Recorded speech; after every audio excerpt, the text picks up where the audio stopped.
I'm trying to do, and he's so annoyed by that, so he said, fuck the camo. I was like, well, I don't want to play the game that you're playing. I've played it for so many years, I don't care. Requiem Actual, we've reached the target LZ. Still salty about the camo, though. Team. Let's get to work. So, I only need, 2 more camos. I need to get 5 one-tap kills. You can knife these zombies, I mean, I don't care.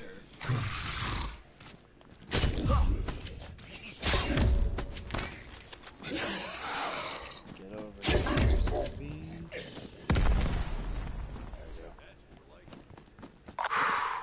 This is quite the Charlie Foxtrot. Nazi experiments, dimensional gateways, the undead. Shit, it must be Christmas. But I think Friday we should try that. What's happening around the world right now? Speed run for Easter egg, honestly. Team, find a way in. I wonder how that's going to work with just us two, if that's going to be the case. I was hoping to get Miter, honestly. I was thinking Miter and Bat. Yeah, Miter and Bat, because I don't know if they could do the points thing. I don't know if that's going to be that's why I'm concerned about this patch, because they're literally patching like whatever else is going on within the zombies, then doing that kind of strategy would be problematic, I want to say.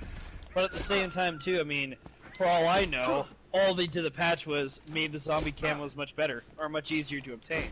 Right. Because, because if I'm not mistaken, 3 people go down, and I like this, I really do like this, and I saw this when the game came out. 3 people go down, once they die, they immediately come back and they spawn in with 3,000 points, whatever round they're on. I think it's 3, 4, 5 that mention out. Right. So to me, that's really cool, but at the same time, like, it's kind of broken. I think... I just killed myself. I deadass got smackarooed.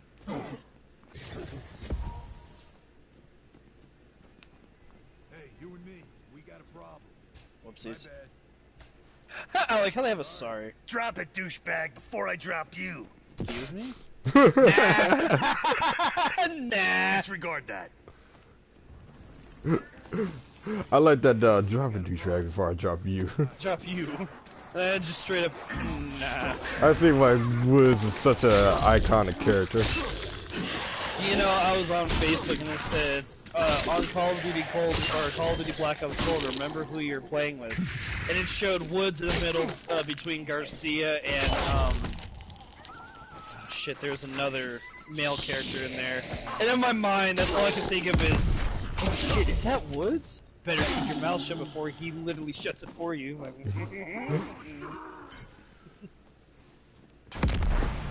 Might be Woods, but he ain't. They only call him Woods for his cock. Why? You know I'm right. It could have been anything else, but man, you had to go for that one. It's the only thing I can think of. I'm not gonna lie, when Black Ops 1 came out, I didn't think of Woods as in like, he's a hard ass. I literally thought of Frank Woods as, he's that grandpa that everyone wants to have because he's the only grandpa that's like, so you got your ass kicked. Let me kick your ass just so I'm kicking your ass and I'm gonna give you an RPG and see what happens. Like, oh, okay Frank, calm down. Okay, so that's one camo from the wrong tree, but whatever. Yo, come here, zombie, come here, I need you, zombie, I need you, come here. Thank you, come here. Alright, now zombies, I need you to explode! Alright, good. That's the drench. Didn't I just, no, fuck it. I don't know what camo I'm Take on. a breather. Yeah, I'm over here like, didn't I just get that cam? No? Oh, right, hold on. Yeah, so like, if that's the only camo issue that I ever had, then I'm literally gonna get diamond RPGs by the end of this week. And then there'll be 3 plague diamond weapons, and I'll only need 6 more to go. That's what's up. Yeah, I ain't gonna lie, Dark Matter, or the Dark Aether camo, is literally BL3 camo, but I'm a little salty the entire gun's not covered in Dark Aether. Granted, though, I am also not going to complain because Treyarch literally has every right to make whatever camos they want.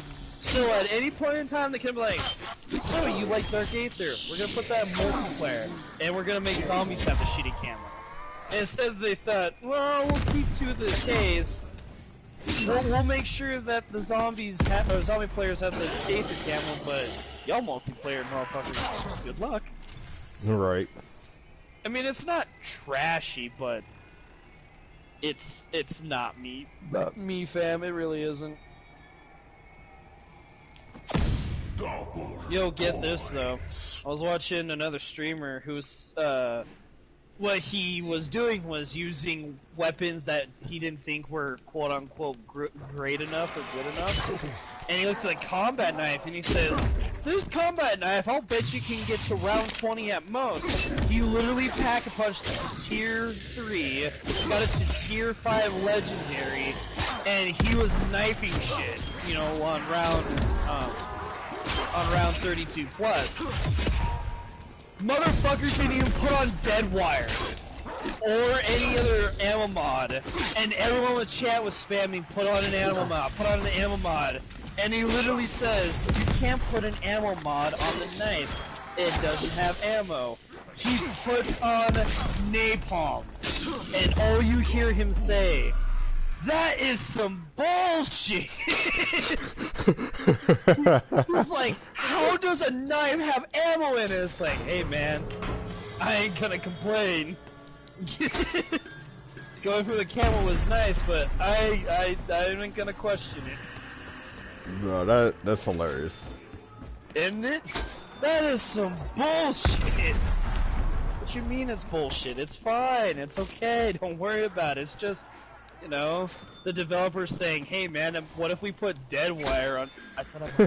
I kind of wish Treyarch did this way earlier ago. Like, at least Black Ops 2 and Black Ops 3. Maybe inside.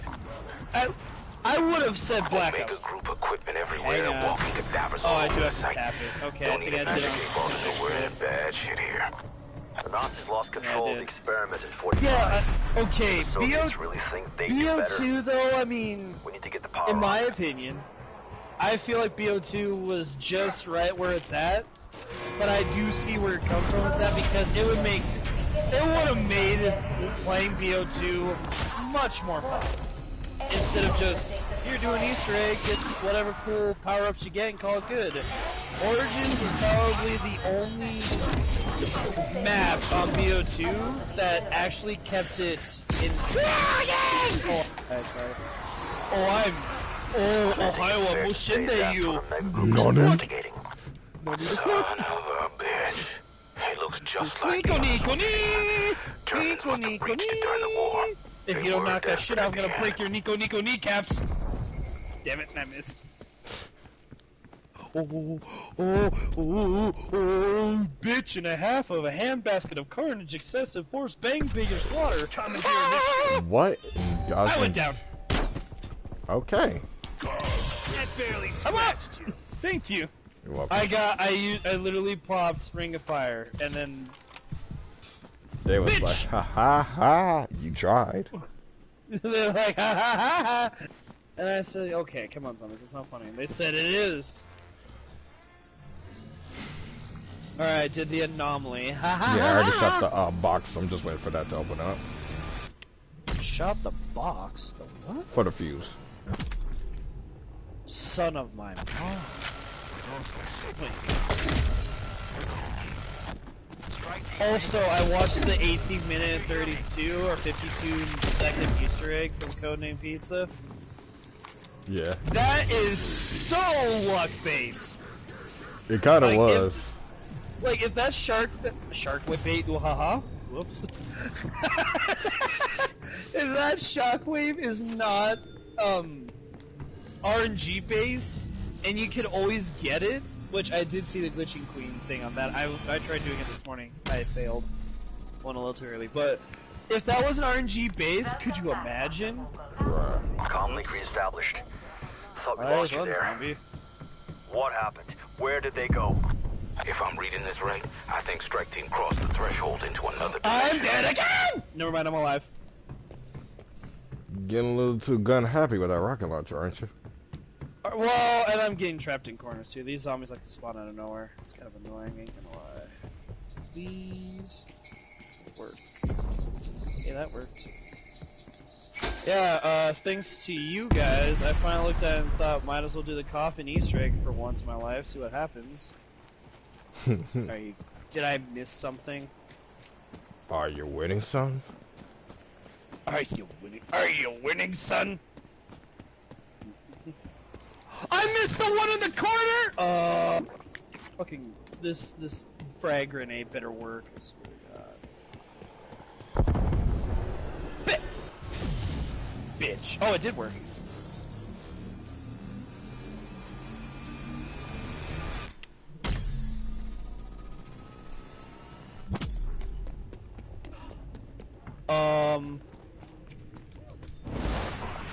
Oh, we doing the Easter egg parts? I'm just doing some of the parts for the, what's it, shockwave upgrade, if I was going to.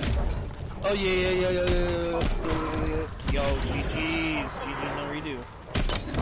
I would not come down to that. Die, bitch! Oh, yeah. Oh, that's 4. If you can, take some of those dogs to the, Right. Yep. Dead shot. Please and thank you. Alright, trying to grab ammo real quick. I'm on my way. Alright, I grabbed ammo. Look out, zombies! Look out, dogs! I do not like you. So, let's make an agreement here. The plague hounds and zombies are much more terrifying than Margos and Beetlejuice. Oh yeah, definitely. Okay, because I don't know about you, but the fact that I have no jug, no armor, plague hounds become 10 times scarier.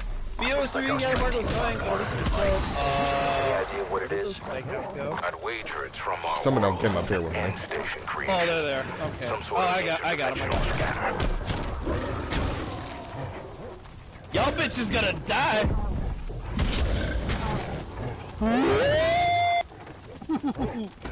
Yo, these dogs are Did you already do the, what's the name? Yep. Yeah, he sucked it up. He sucked it up real good. Oh yeah, it's in there. It is. It's so in there. Like, I'm gonna just tell you right now. Oh shit. Well, that happened. Right. That happened.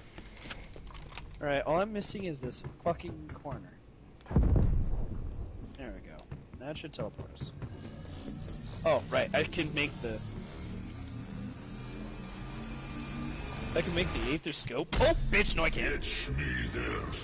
Wait, can you make the Aether Scope? Yeah, you can. While we're in here? While we're in here? Did they get rid of the thing?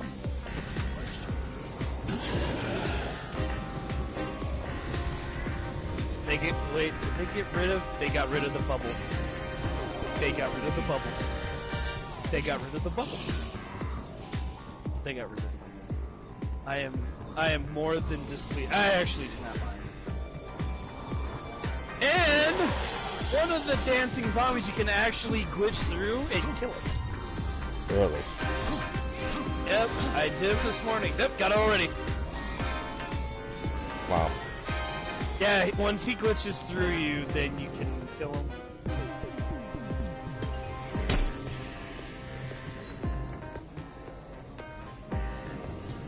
I wonder if I can glitch through this.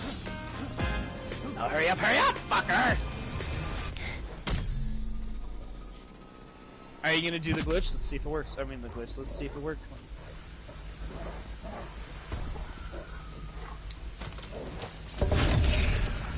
Woo! You want that gun? Gallo! No, you have it. You need it. I don't. Remember, I'm going to campus.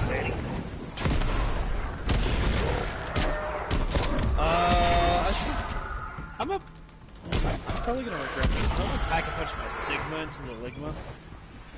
Oh my god. Really? It's called the Omega 3FA, but I ain't gonna lie.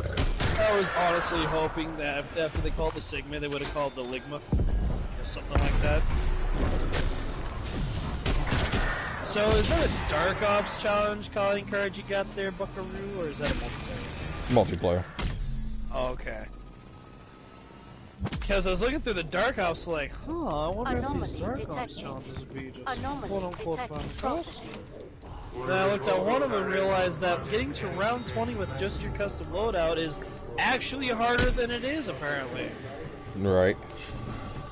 Anomaly My combat detected. bow says otherwise!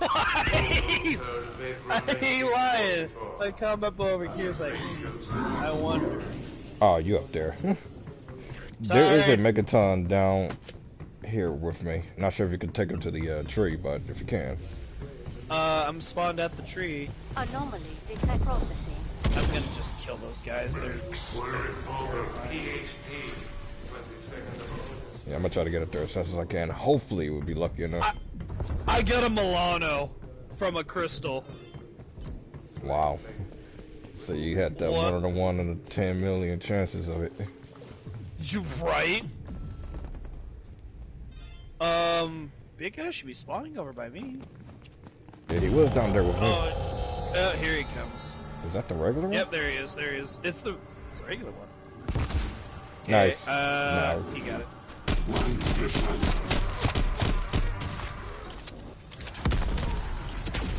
What did I just kill?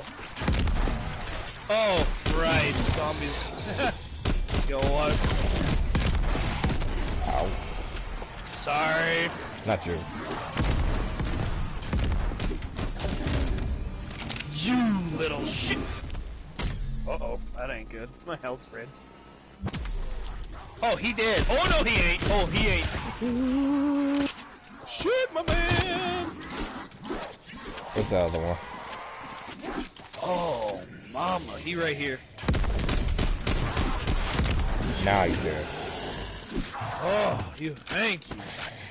Thanks for waiting. Yep. This should be good enough. Hey, you want an insta-kill? Yo, my stigma's level 12. I mean 12, 20. It was level 12! Oh yeah, double XP. Never mind, not too excited anymore. Fox over here. I'm just trying to do the Easter egg over here. And look at what camels I got. Isotopic estrangement machine. I'll save these zombies if you're trying to do the Easter egg. Hopefully it's enough. Oh, it's not. I only got 3. Yeah.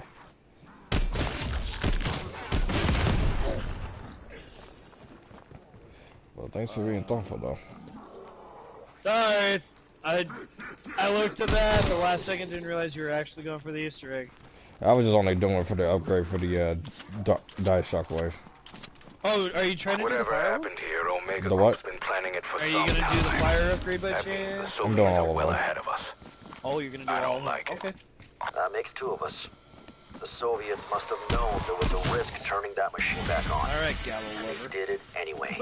Raptor 1 is nearby, strike team. Expo You window know, I ain't short. gonna lie Take though, it now that if you're ready. Gallo be hitting different these days. You do. And the fact that I got the legendary one. DIE signal As soon as I saw the legendary, I ain't gonna take it. Like, as much as I would love to have a legendary weapon, I know damn well I'm gonna use a loadout, and I'm gonna get that shit legendary, and then that's it. Once I get that dark matter camo, everything's gonna be either my combat knife or my 1911. DIE Right. signal low. On some occasions, I'll probably use I'll use my revolver. Oh no! Biscuits, I'm on my way, I'm on my way, I'm on my way. Well, my weed, my weed is wet, my weed is wet, my weed is wet. Dude, be really, really careful. I went. Those zombies are quick. Okay. That was bad. Do we got one more, or do you Yeah. want to call it? Okay. I don't want you to be too bored, upset, / or annoyed. That was bad.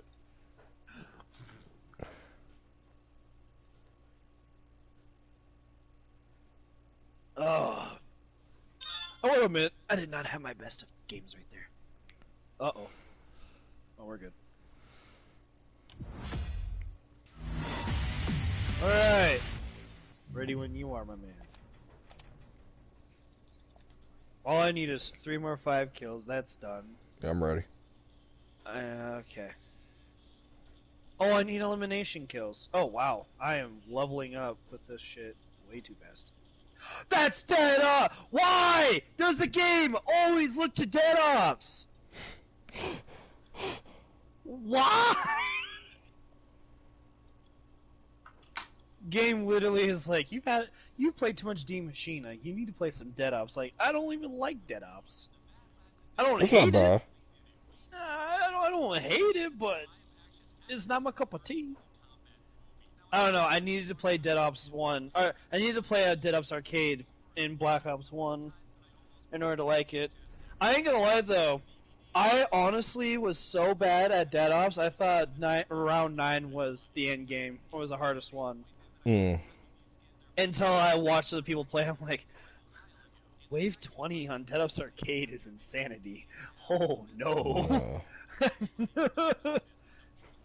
Then Black Ops 3 came out, and it was Dead Ops Arcade 2. I think. Was there Dead Ops Arcade 2 in Black Ops 3? Yeah. Was there? How come I never saw... Oh, because it was in the extras. That's why I never saw it.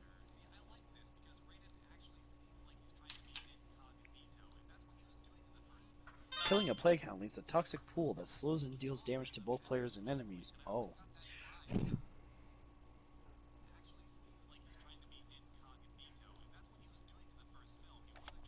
Someone tell me how the new Nuketown 84 is. Same old Nuketown. Well, duh. Okay. So people honestly believe that the different Nuketowns are different styles. The only different style of Nuketown playstyle-wise is BO3. In my opinion, because it's the only goddamn map where you can actually wall run, and it's the only goddamn map that you can actually jump higher than the bus. Yeah. Obviously. But yeah, that like if you compare BO1, BO2, BO4, and Cold War, yeah, Nuketown duh looks the same. Let's Like, get some answers. Like, hello? Are you hello-ing me? Like, hello? I never understood that. Of course, I'm on Facebook. I don't know if you're on there for the Black Ops Cold War community, but just some of the comments in there just absolutely surprises me. Bruh. Trust me, I be all on a lot of community and fan service sites. Here we are. I know. Ground zero. Dimensional gates opening The around. one that surprised me the most is the only reason why people play Cold War is because they're Warzone addicts. Like, okay, I get that Warzone made a huge impact on the COD community and the other developers, because it's probably one of the very few Call of Duties out there that decently looked well, played almost fluid, and it almost had a realism to it. I get that. At the same time, Cold War over here is like, man, we just trying to make sure everyone gets happy. Goddamn. Right. This is gonna look a little... This is gonna be a little... Wait. Where is the fourth zone? I really got to Fort Fox. It's a little explosive. Sorry. Don't roll your eyes at me.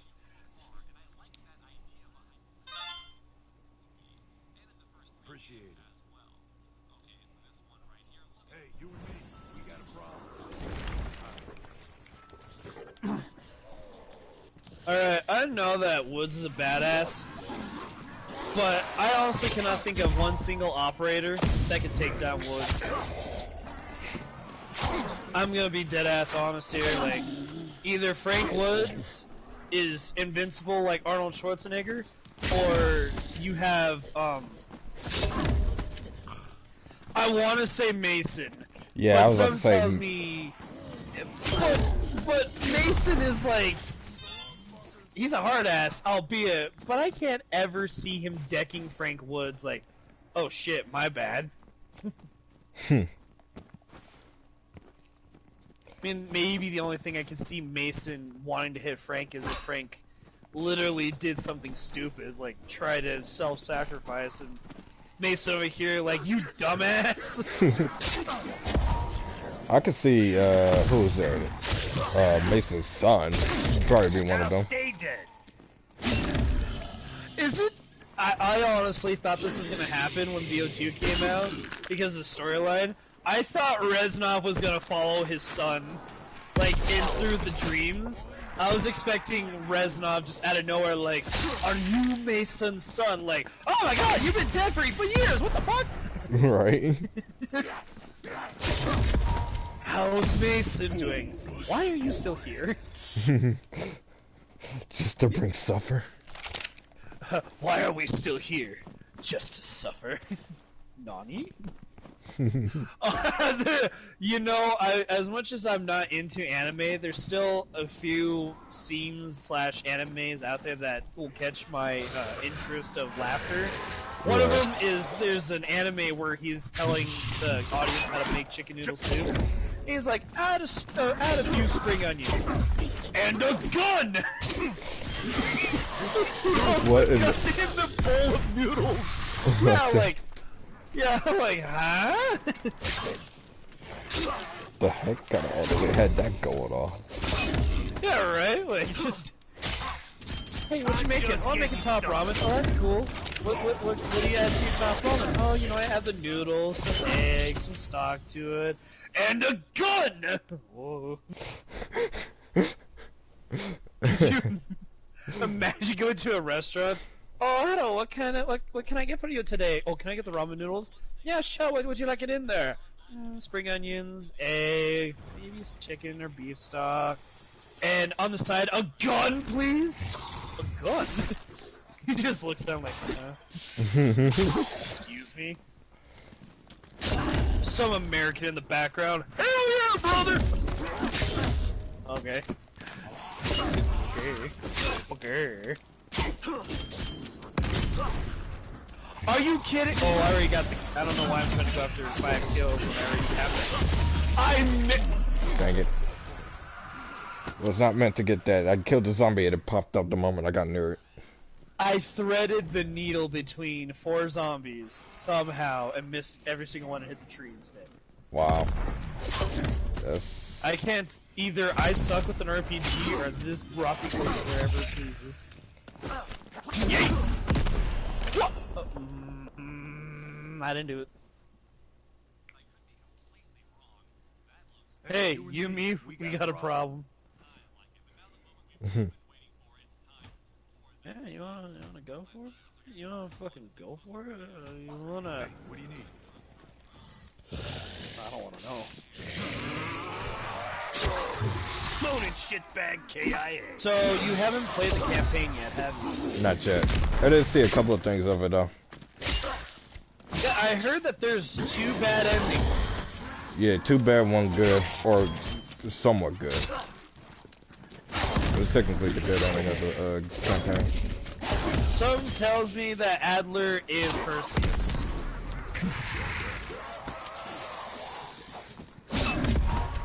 I mean, I could be 100% wrong too, but some tells me this ding dong is Perseus.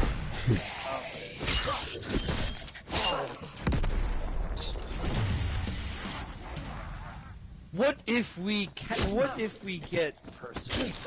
Or why should we get Perseus? You don't have to. I love that, just straight up. You don't have to. Like, okay, I get it. I get it. We get it. You don't want to go after. You don't want to go after Perseus, but we do. Okay. Oh my.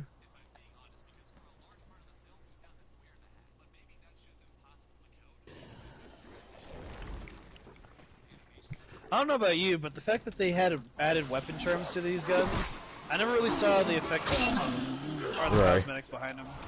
Like, yeah, it's pretty cool and all, I'll bet you, but, you know, on an RPG it's useless because I'm literally blocking out the weapon charm. You know what? I'm going to say right now, fuck this. Oh, now, really? I pop Ring of Fire just so you can pop instant. I'm getting some BO3 vibes all over again.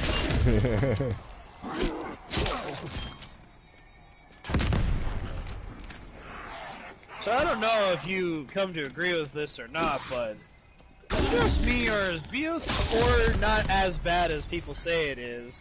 And when people compare BO3 to Cold War, they say that Cold War, majority now says Cold War is better than BO3. I honestly don't know if that's true or not. Yeah, I'm having a tough time. I mean, if I be honest with you, outside of the Gobblegum system, Black Ops 3 actually did really well in a lot of aspects, where Black Ops 2 and 1 was kind of slacking at, if I be honest with you. Right? No, I agree with that 100%.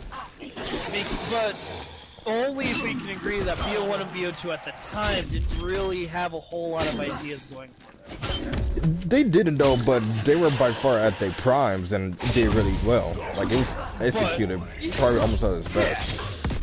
Right. But then, yeah, like, if you say, you know, if someone says, how do you think about BO3 compared to the other ones, I would 100% hands down say BO3 is, like, it's top tier. Right. Without question. Like, I still say to this very day, Black Ops 3 is, like, top 3, if not number 1, just because the zombie experience is by far the best in my opinion. Right? Oh, no, I get that. Because it literally is just... You can't tell me that you would not, after playing so many other Call of Duty or Black Ops games, you can't tell me that you wouldn't go back to BO3 just to do those Easter eggs. Right. Or just to go for high rounds, just because how well the graphics and everything looks and feels. High rounds, or, you know, even just go through the guns. Like, I don't know about you, but sometimes when I play World at War, I don't even go for high rounds or... I mean, obviously there's no Easter eggs, but like the radios or the songs. Mm-hmm. Sometimes I literally would go there for like the M1A1 carbine upgraded, or the flamethrower upgraded, or when the ray gun first was upgraded. Like, I remember that shit, and I just played back then. Even BO2. I like to go on BO2, play Transit, just to remember the jet gun, just to remember the shield. Like, I didn't know there was a such thing as a shield and a jet gun on BO2 until Ghost was out. I ain't even kidding. I literally didn't even know that there was such thing as buildables that were so important until Ghost came out. Project Station was a Nazi experiment. So yeah, like, abandoned 45. going, if people literally say BO3 is not that much better than Cold War, they need to look at it from other points of views, because even though, yes, Cold War has a lot of aspects to it that are real nice, BO3 also planted those ideas. Mm-hmm. It's fair to say that They literally thought, okay, yeah, we'll add some BO1, BO2 aspects to it, but new engine means new me, so let's just make it to where it's almost a brand new game, but with the same aspects to it. And I think they did fantabulous with it. I agree. Now, I will say this, though, like, if you tell me, like, what were the good maps between, like, the older gens, I can hands down say it'd be maps like Ascension, Moon for, like, Black Ops 1, and then, what is that, and Call of the Dead. But with Black Ops 2, you have Mob of the Dead, Barry, and Origins. Like, those three were, like, the main themes for Call of Duty ever since. Yeah. Well, I don't know if you know the Smith Plays, but he brought up excellent points about Buried. If you're there just to play the game, just to play it, Buried is perfect because you can either be casually playing it to go for high rounds, or you can just play it to play it, get the points, you know, you can do whatever you want on that. Mm-hmm. And you wouldn't get dicked down for it. Pretty much. You know, or if you really wanted a challenge, but it was like a fun challenge, you played Origins. Mm-hmm. And if you were, you know, wanting to relive the old times and, you know, have even more of a challenge for higher rounds, but at the same time was an experience nonetheless, you played Mob of the Dead. I just dead-ass almost broke a window. Yeah, like, those three maps in particular were, like, the most well-versed maps during those times. Oh, God, yeah. Well, and I remember when Mob of the Dead first came out, and literally every single one of my friends, because I was 16 at the time, and when we went through the high school, all I heard was, they're gonna make a map about Alcatraz. Like, okay. Like, that's cool, I guess. They said, you have no idea how awesome it is for them to make a zombies map of Alcatraz. Like, okay, I don't see the point of it, but whatever. until I started playing it and then realized that Alcatraz is no small map, and it is no trading area map either. It Like, is, that but map, yeah, it's not as easy. okay, yeah, like, I guess you can say cafeteria, but at the same time, like, you go on to Buried, almost that entire map you can train on. Almost.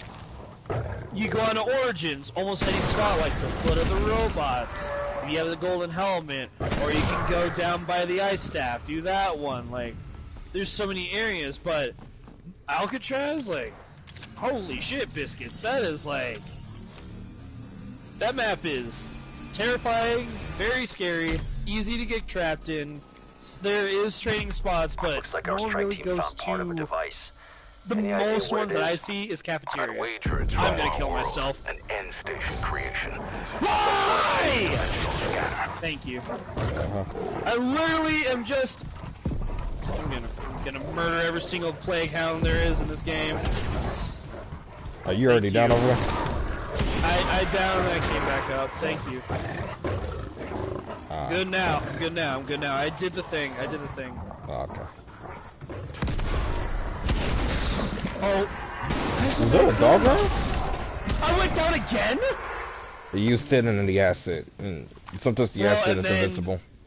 Well, and the plague hound was literally 2 inches in front of my face. Right. I am livid with this shit. Granted, I can't blame anyone else but myself. Wait, didn't we just have a dog round though? I thought that we did. Are you kidding? That. Hello? Right. Hello? Where are the orbs? I shot all 5, didn't I? Did we get all the parts for the scope and built it? Oh, I did. I missed a spot. Hold on. Fuck off, plague hounds! You're so annoying. Here, get stunned, bitch. Why? I hate the plague hounds in this game.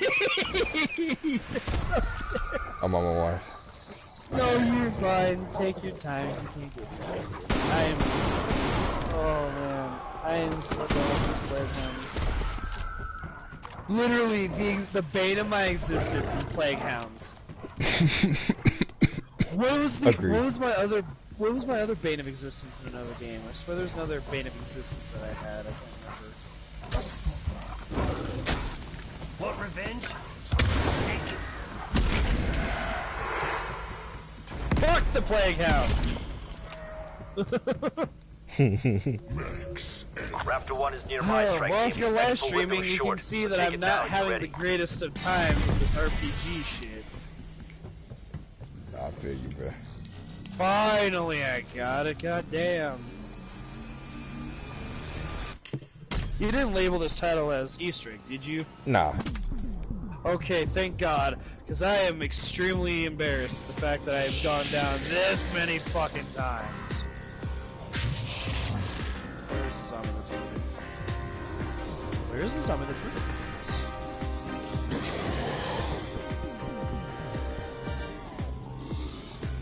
Why won't it let me kill you? Oh, I did. I got a hit marker. Bitch! Come on! Let me steal your points. Oh, fuck, wrong one.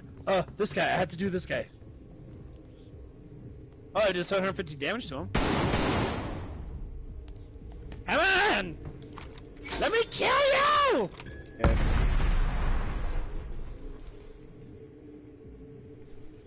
Fuck this thing. I'm having the time of my life. I've never felt this way before. I swear, this is true, and I owe it all to you. Alright, watch my magic. It's blue, it's purple, it's gonna be green, and then it's gonna be orange. Oh, would you look at that? Another rare. You can take that. I do not want that. That is a big ass no-no. Oh no, zombie! Oh shit, there's a lot of zombies. Alright, well, I don't know about you, I'm gonna outdo my god. I know, it's kinda stupid.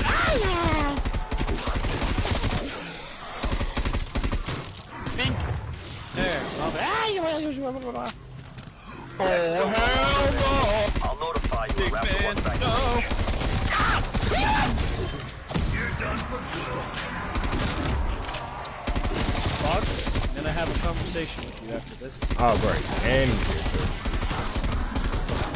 I It's didn't tell me okay, that you were just in the... Ooh, God. No, you gotta do what you want because a pirate is free. You're a pirate. I'm trying to kill as many zombies that come towards you.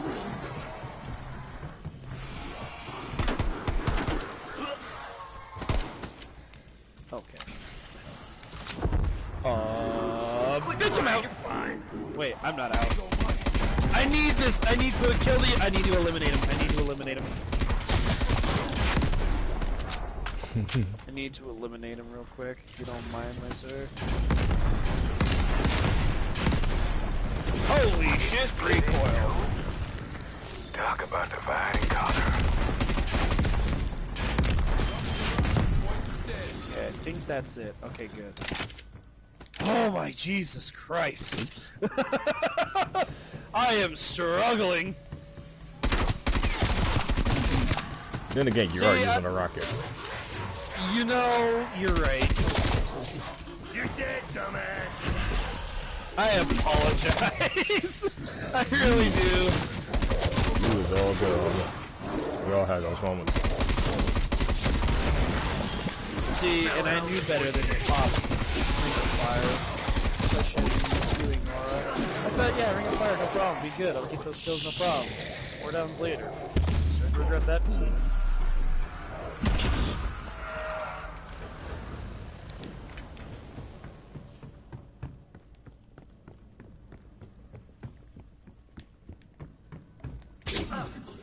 Is there another big guy? Nope. Is it? No. I didn't hear no respawn from so. No, I heard banging. I didn't realize that was from the barriers. But yeah, if we can get Miter and possibly Bat to join us for the Easter egg, we can go fast. Because when I saw that you did the Easter egg, you posted that on Facebook, and I saw it was 55 minutes and 17 seconds long or something like that. I thought, I know we've had our fast ones, but I think that's the fastest Easter egg we've had. Or that I've seen you've had, not me. Not counting any of the ones, you know, that had, you know, shortcuts. Right, like Zetsubo. Well, no, we can count Zetsubo because we actually have to earn. Well, kinda. We did That still was have to earn RNG, it though. but at the same time. Oh, now I get to. It's our lucky day, strike team. We have new orders from the director. Yeah, so We're when I to saw shut those down the 55 minutes, dimensional like, breach in an Fish effort to Fox and I contain can the do spread. that faster than 5 Suggestions? minutes.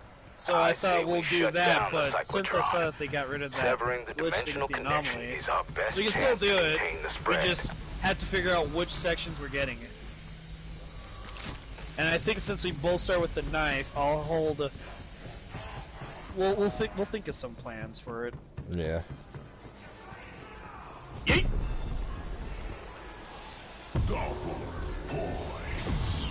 Double pointos.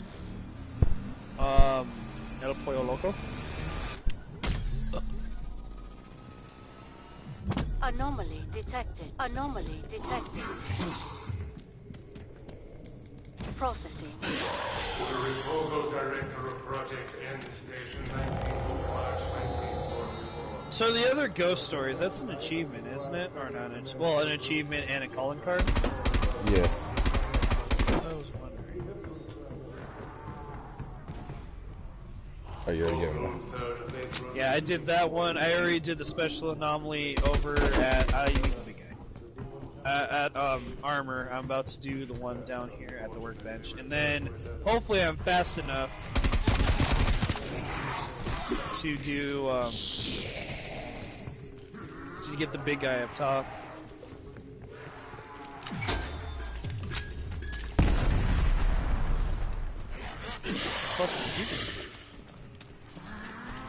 I got him up here with me. Oh, okay. Hopefully I get him to...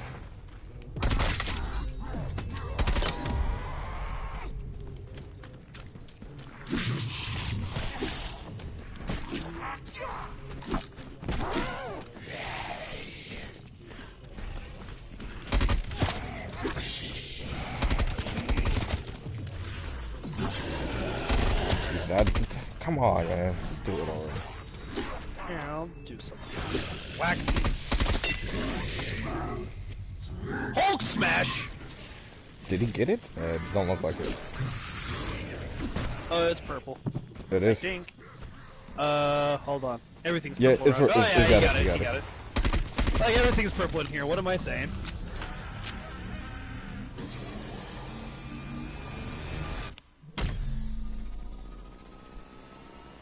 Okay, so got that out there. I wish I could use an RPG to shoot this boss down. That'd be cool. Right. Holy shit, the recoil!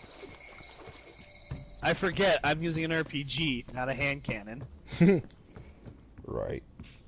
So used to using my pistols or the M79 launcher. It's like, yeah, that won't do too much damage to me. Literally pulls a smegma. Oh shit, this is gonna hurt. Initialization interrupted. Power required. Now Oh, there's you didn't something even you do don't the see free in the die yet. average evil For Nazi decompressive bunker. isotope. Literally as soon Now, as I'm I no say that. scientist, but it seems like it could be used to restore brain function in undead specimens. Excuse me? Excuse the fuck out of you, zombie? You are right in front of the door. Get sucked, bitch! There you go. Whatever happened here, I will Omega's never, been planning ever, it for ever some want to say time. that phrase ever That means again. the Soviets are well ahead of us. I don't like it. That makes Soviets are two of us. The Soviets must have known there was a risk turning that machine back on. You know, it's gonna be real Anyway. surprising to Some find out that orbital the Easter eggs, beginning or this cooldown. zombies, is tied in with Black Ops 1. Or any of the previous ones in general. Just saying, that's gonna be a problem. Why you think that, though? Because, BO1, that includes Frank Woods and Mason going after the Nova 6 because that's what they originally were after. And one of the poisons that's a, upgrade for the weapon is Nova 5.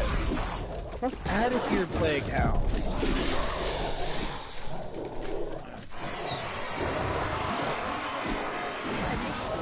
Remote activation.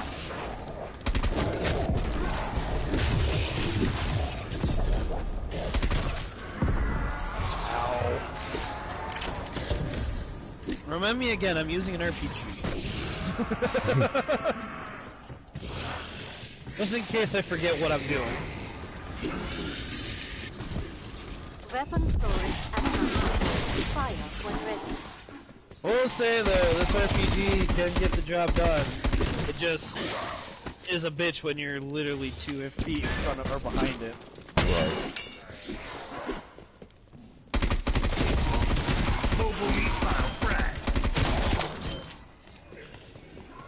Oh, right, we were. Oops, sorry.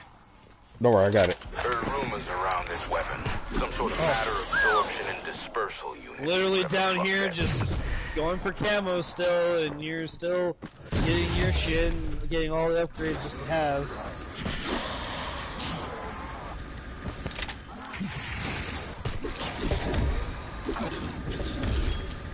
Blast, do that, we'll grab that, do those. You had enough? And the anomaly should be at the lake right now. Keep doing what you're doing.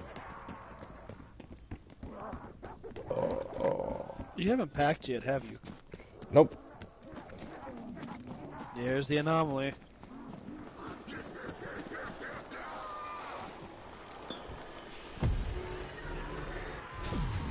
Alright, I will do that real quick.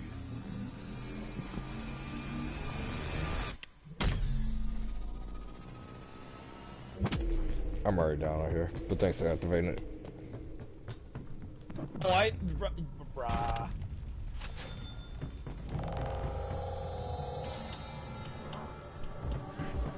Oh, big mama. Oh, big mama.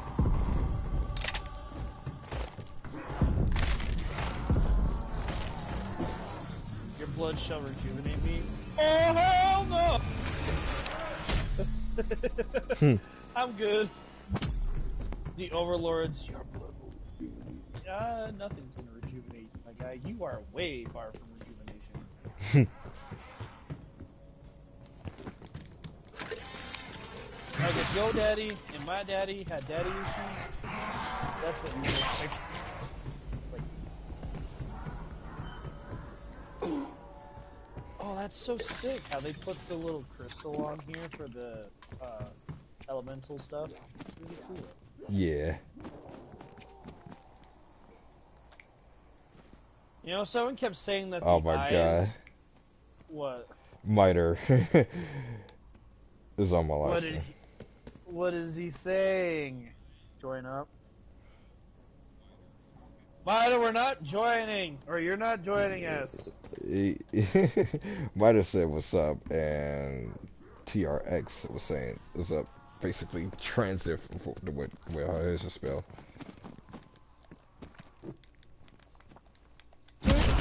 You're not joining! If Miter really wants to join in, he can. Nova 5.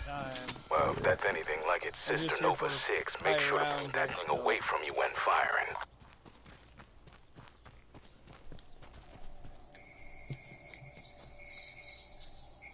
You know, they always say, isn't there another way? He's just a boy. And I was called Turkey, ha ha. I missed that?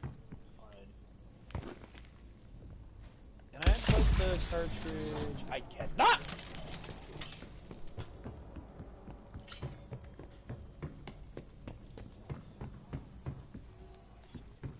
Oh, and then the little spot just turns brown. How hilarious. Hilarious. Yikes. Sorry to hear that, bro. Miner over here lost his PS5. Nope. Apparently, I guess he has something dealing with the COVID, for what I've been told. Oh, finally he goes and gets his COVID test. Oh, he hasn't gotten his COVID test. He kept saying he's pretty sure he got it, but he needs to go get tested, because if he doesn't have COVID, then he just definitely needs to go see a doctor if that sickness gets any worse. But if he does have COVID, it's going to be up and down, mood swings, pretty much. Pretty much. Yo, what exactly is going on? Oh, you're still doing the cartridges. All you need is... Cryo emitter, huh? I may not know much about the weapon, but I know what those words mean. You're about to put the freeze on these SOBs.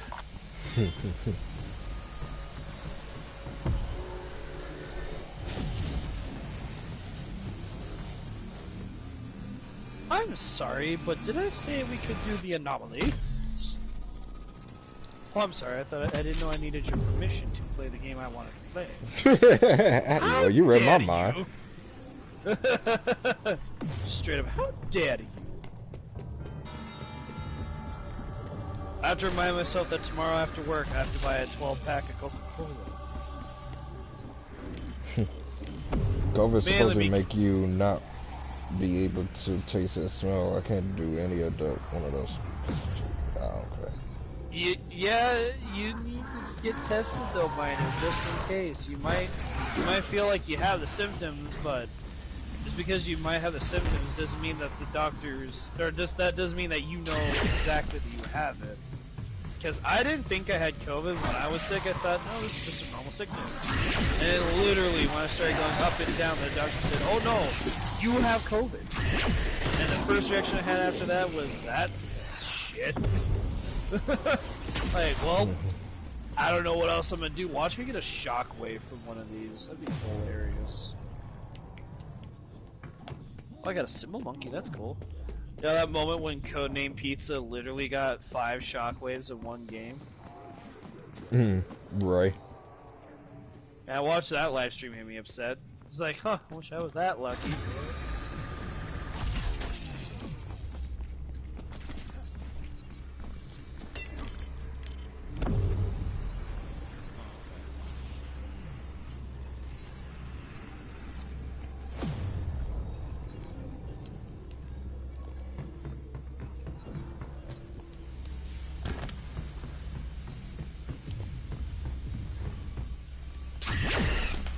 Got 2 in. It's probably all I'm gonna be able to do for now. If you can go for the third one, it should be fine. Oh, nope, not that one. Yeah, I never have enough time for the third. Wait. Yeah, that third one, stamina up, I mean, it kind of helps, but you still have to make sure, know that the teleporter actually is there. Sometimes the teleporter that goes straight up to Noct is not always there. Yeah. And that gets super frustrating. Like, I just want to get this fucking thing done, then go do the Easter egg! Before you know I have to do it next round. Like, great, I'm doing the Easter egg in round 20. Here we go again. Aw, shh. Here we go again.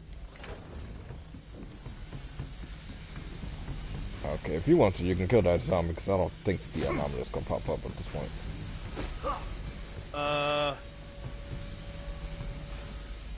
If you want to, though. Oh, well, I had no choice. Put me in a corner. Is there another zombie? Alright, go check if the anomaly's there. I'm already down here. Still nothing? Son of a bitch. I was dead ass hoping that if I did enough damage to a zombie, the game would let him, or would have let it slide, but obviously not. Game over here, like, hell no, hell no. Oh, the hell no.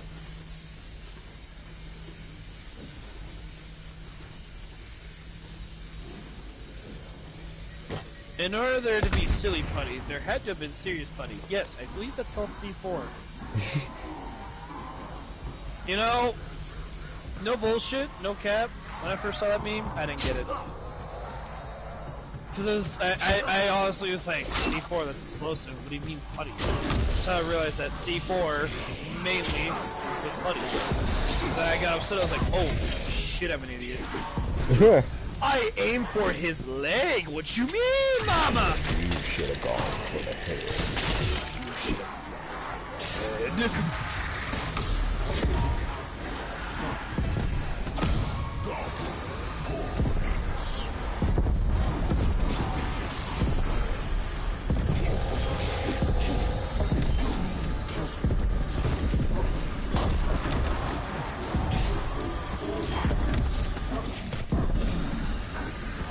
I got 2 eliminations, so that's good news. The bad news is I'm almost dead.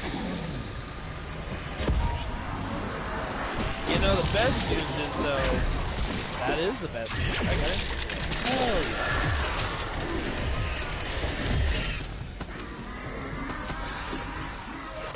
What do they call you, good sir? They call you Shock. Why is that? Shock. Shocking, isn't it? Boom! Oh! Oh man, I don't know about you, but I'm out here thinking maybe we should not do this. Whatever you're doing, Fox, don't do it. It's not worth your life. Literally touches the forsaken monkeys. You've seen Night Museum, right? Night at the Museum? Yeah, I watched almost all of them but the last one. Wasn't there only 2? 3. What's the third one? I'm trying to remember what the third one was. I have yet to see it though. So I know there was Battle of the Smithsonian, that's the second one. I didn't... Yeah, literally. So if I put my hand on this thing, that is the thing, do not touch that. So if I just put that here, you're gonna get yourself the stick. I'm really glad Jonah Hill lost some weight, but at the same time, I feel like with the weight he lost might have messed him up a little. Just a little. I mean, it can't be no worse than Brendan Fraser. Poor guy. You know, for the longest time, I had no idea he was molested. I was wondering why he was not doing any sort of videos or movies. And I think it was just in 2014. There's a post on Facebook about Brendan Fraser why he stopped doing videos. I read the article, and the only thing in my mind was, wow, I grew up with this man. That sounds wrong. I don't want essences, I want... Well, I mean, essences are bad. I want a shockwave.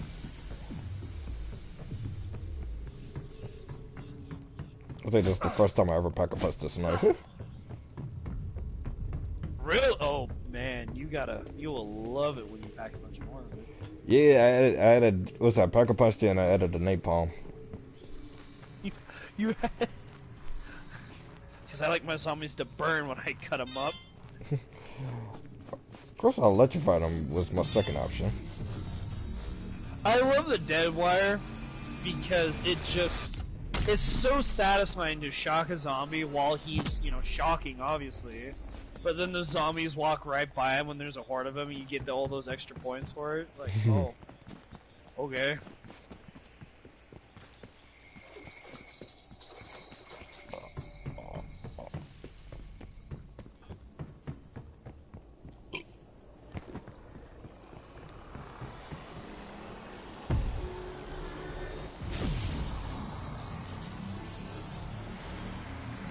Now we're going for the wrench. That's a wrench. The wrench! So what are we doing now? I am lost. Are we doing high rounds or? Yeah, we're doing high rounds. I'm just stepping up to that point just in case. Yeah, because you never know. Round 30, it's like, you know, I don't feel like doing exfil. Let's do an Easter egg. I don't know where I pop my Omega 3 FA. Yeah. Like, oh shit, what you got right there? Don't worry about it. It's just a weapon. Oh, what kind of weapon? A mass destruction. Pie flavor. I baked you a pie. Oh boy, what flavor? Pie flavor. It's a lovely day to walk down the wall. If I ever stop singing, I will explode. Hey, Stephen, what have you done? Hey, Steve, what have you done? It worked! My time machine worked! I am a Stegosaurus! that one caught me off guard so much. Like, it did. On. Did you grab the wrench? I had to kill this Megaton real quick. Alright. You all good, Captain? Zombie, I need you at a great distance. Did that not work? It didn't drop, so. Oh, you over there? Yep. Shit. Alright, I guess it's a Semtex then. Don't kill. Oh, that now worked. dropped. Did you know if you have stamina up and you walk backwards, you run faster? Really? I heard about that. Yep, literally. Oh my you God. don't have stamina up? I do. Oh God. Yeah, walk backwards. Start walking backwards, you'll go faster. Yay! Oh, that was a multi-kill. Massive multi-kill. Jesus Christ, you are bucking it! Holy shit! Literally like, can't catch me. Na, na, na, na, na. Alright, well, let's, here. Oh, right, we need big guy. Yep. Well, that's awkward. Well, we got plenty of subjects. Ideas? Ideas? Round up the usual suspects, strike team. Major, if the Nazis really were balls deep in dimensional research, I'll stop you right there. I'm about to say. The Nazis wanted to Yeah, win I'm the kind of war. waiting for them to If they were interested in Project End Station, it's because it would help them achieve that goal. I wager Omega Group is after the same thing. What are you gonna say? Like I was about to say, normally sometimes Raver's conversations gets interrupted and there be no dialogue whatsoever. But this time though it was. Right? Is it just me or is Carver like... He's not after the same shit that we are after. I don't know, I had my suspicions between him and the scientist, but... I don't trust Strauss because World War II, that sounds so bad out of context, I agree, but if you play World War II, that is not the combo. If you play Call of Duty World War II, you know you never trust Strauss. Right. Well, I don't give a shit what you say. Strauss is... Nope. Strauss literally is a... Nope. He might be a nice guy, might be a cool guy, might be a fun guy. Ha ha ha, I'm very 21 dead now. Why? I didn't even know you was over here. Yeah, I literally got snagged, tagged, and bagged. That's much appreciated for that. Yep. Yeah, I know. 5 downs. this is I what didn't even know get how many for- downs you had until you said that, so that's even new for me. No, remember when we did the Easter egg and the first thing you said was 6 downs or whatever it was and you felt bad? That's what I get. Because deep down the inside, I looked at those downs too and went, at least I didn't do that bad. Now I'm looking at it like, shit, I'm doing bad. I got a launcher. Like, you're not saying, yeah, you can say I have a launcher, but come on, I have a launcher. I know from experience, I know damn well, not 2 feet in front of the goddamn face. Right. But no, me ding dong over here like, this seems like a good idea, see what happens. Whoops.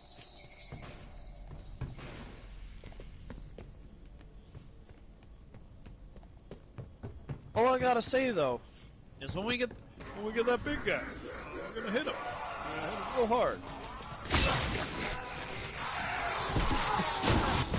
But the reason why I think that the campaign might be connected with zombies is literally because of Weaver. Like, I'm sorry. Weaver literally goes on a mission with Hudson in Black Ops 1 to go after Victor?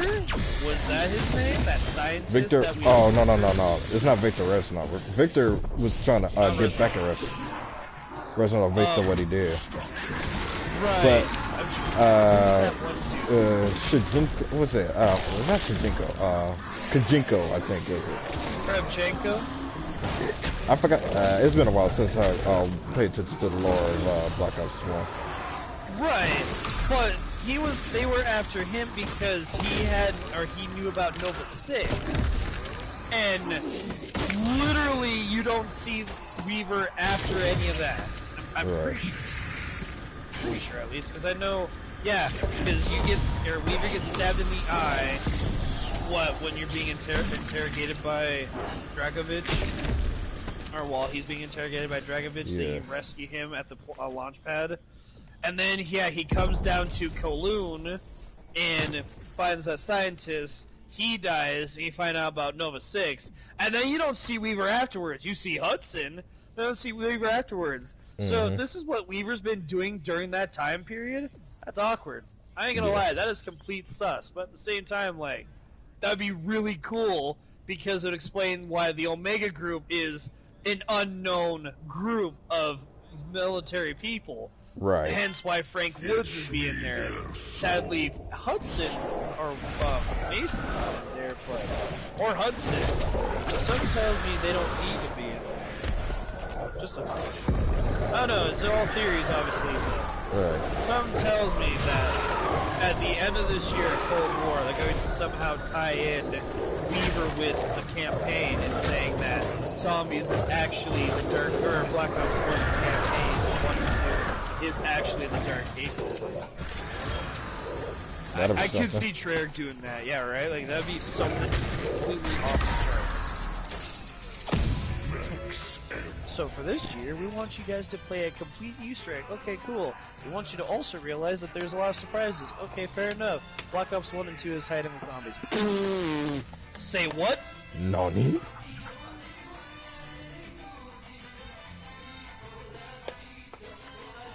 Literally every single Call of Duty player out there, like, huh? And then the year after that, when they make another Call of Duty. So we played Dark Aether, and you guys loved that.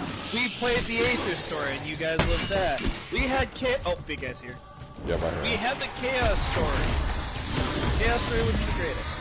Okay, that's another controversial thing. Is Chaos story actually that bad? Yes or no? Honestly, I don't think it was that bad. It was a bit different, but it wasn't bad.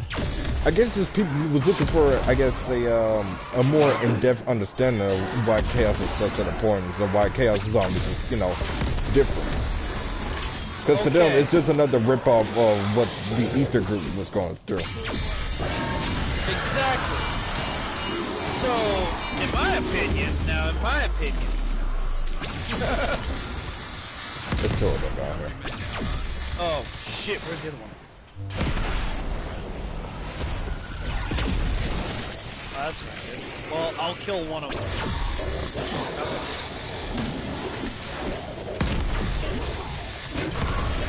Oh, whoops. Whoop, we killed all of them. Wait, did we? Yep. Oh, shit. Ah, crap. Uh-oh, that ain't good. Well, I fucked up. Huh, this is another repeat, isn't it? A sudden deja vu moment. Can we just kill him to color?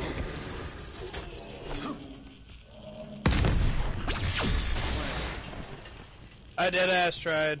Over here thinking, can't we just kill this fucker to get him out of here?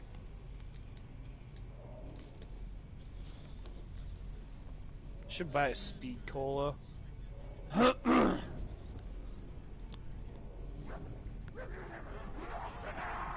Unless it's 4K.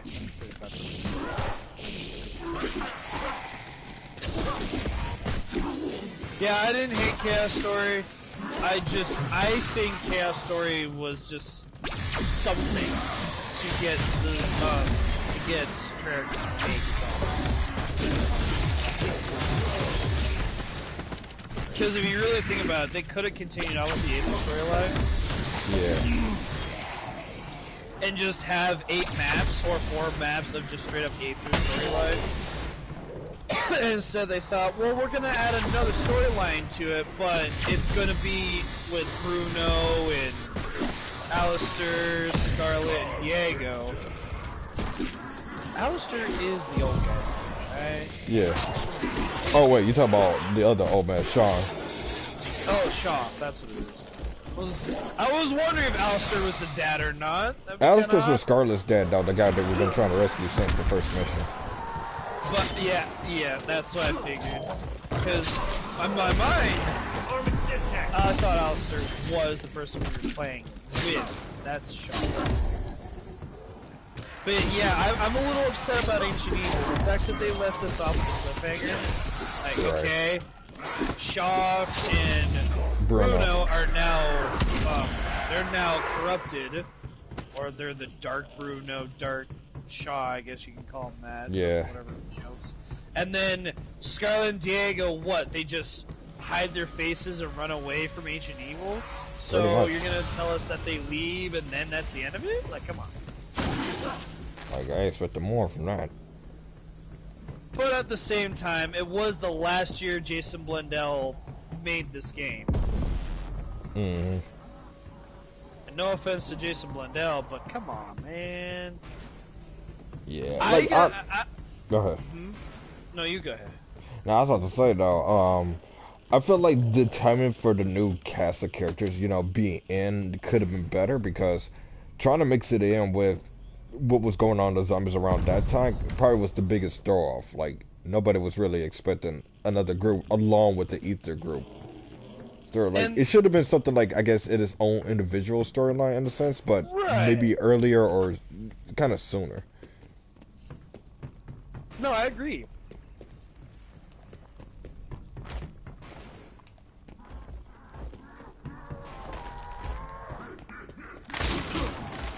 I agree with that 100%.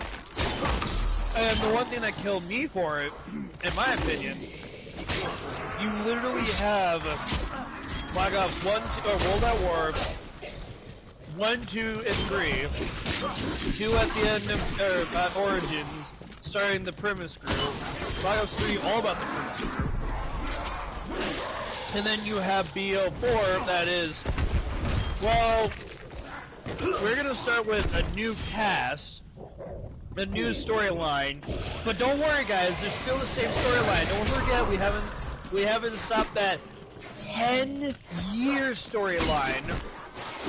We don't know if we're gonna end it or not, which I'm glad they did. A little disappointed, but I'm glad they did. Right. And it literally was, they were literally trying to promote the Chaos story, because that's all it was about. They had the comics, they had the backstory to it, they knew about Alistair, it was all about that shit. And then when it came to the Aether, it was, oh yeah, Aether group, right, how are we going to kill them? Like, how, it didn't go from how we're going to kill them immediately, but they did implement the fact that they had gone to the other dimensions, trying to save the Great War, understanding what the Great War is, understanding that Nikolai is now maturing, he's become more responsible, it's about him now, you know, that whole shit. And it never became about the Chaos story, it was all about the Aether story. Like, they literally implemented and put so much emphasis on, this is the Chaos story, this is the Chaos story. But yet, when you play the Chaos story, it was, oh yeah, cool, zombies from an artifact, or a Sentinel artifact, and you go through these trials from the original 4 gladiators that won, and yet still get killed for their wins, just for the Sentinel artifact, and then you go to Ancient Evil and you find out that the Pegasus or the ruler there is what, like, he's trying to be extremely powerful or something along those lines. Right. Like, they try to make the storyline feel so innovative and so interesting, but yet no one really, the people that did care, I feel bad for, because Chaos Story didn't really have a whole lot for it. Right. It literally was just straight up, I think. I also did not go too far into the story either. Oh, you know what? I just found that, yeah, so, the scientists that we were talking about, so there is, Dragovich, Kajinku, and Steiner. Yeah, Steiner, yep. Steiner. Oh, the mustache. My name is Mr. Reznov, and I will have my revenge! You know, when I first beat that, I felt that on a different level, as I think every rest of the world did, but I literally looked at that and thought, imagine being planted in numbers, brainwashed, have no idea who you're supposed to be, and your best friend, who you were stuck in the gulag for, found out that he couldn't escape and he died, and then out of nowhere is just risen. I thought you were dead. I could never die. What the fuck you can't. Yeah, I ain't gonna lie, that Black Ops 1 had one of the probably best plot twists of the series, just because of that. Like, no bullshit, no cap. I deadass had no idea what the hell was going on with that. Like, I knew there was a brainwash, I knew that Mason knew the numbers, and that he was tortured with Victor Reznov. But man, oh man, when I found out that Victor Reznov was actually dead and was just Mason hallucinating, I had to pause the game. I literally paused it, waited a few minutes, and realized, maybe I'm brainwashed. Hold on a minute now. Like, I don't know what's going on, but this is blasphemy. Yeah, what was the biggest throw for me was the fact that it went from basically us thinking that Reznov was there the whole time, but it was just pretty much Mason conjuring up Victor Reznov, because it was like, you know, after all what he went through up at the Gulag, that was like his only friend he had. Exactly, like, yeah, there's Frank Woods, but Frank Woods was somewhere else. Mason was tagged. Frank Woods spent all of his time that he could trying to go after Mason. Couldn't find him. Reznov out of nowhere literally says, "But I'll get us out of here. No problem, G." And then, yeah, you know, step 9 freedom? There was no freedom for Reznov? He said for you, Mason, not for me. I was like, dang, like, real talk, like, there was no way. I keep thinking because he appeared back in Black Ops 2, but we don't even know whether that was a illusionary thing or not. So I'm thinking that maybe Reznov somehow did survive, but apparently it looked like he might have been still dead. Well, and the one thing that got me real worried was people were speculating that Reznov was in Zombies at one point. I don't know the map specific, and I don't know the timeline specific, but they were speculating that Victor Reznov's beforehand passed, he helped out with, because in World at War, if I'm not mistaken, you help out Victor Reznov as well with Dimitri. And they're speculating that he found these Nazi scientists that were using Nova 6 beforehand. And it was just interesting to see that because Nova 6 was implemented only in DL1, but they're speculating and they had theories that Nova 6 has been around for years, and the only reason why people didn't find it is because of the Nazi scientists. They didn't put it on the surface until a certain point. Right. It just makes you think maybe there's a lot more to this, this storyline than there is. Right. And I'd rather not know about it because I don't want to hear about it. I love the zombie storyline, no doubt, but at the same time, it gets way too complex. But, I prefer something straight. However, when it does come to some things, it's like,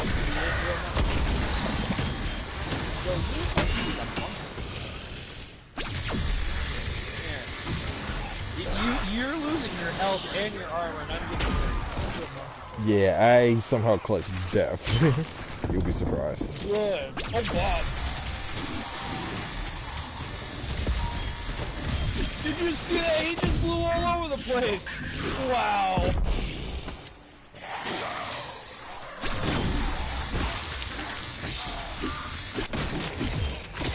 I didn't tell you that actor has the same, or that is his legit voice, right? Who? The actor for Tank Dempsey, that is his legit voice. Yeah. Yeah, I already knew about that for a while. I didn't. I have never heard of the voice actors' names until literally this year. No cap. Like, I knew there was actors, and I knew they've been around for 10 plus years. But holy shit, I had no idea that those actors had legit names. As bad as that sounds, I kept thinking, oh yeah, nice randomly generated name voice actors that they got. They just use voice modifiers. No.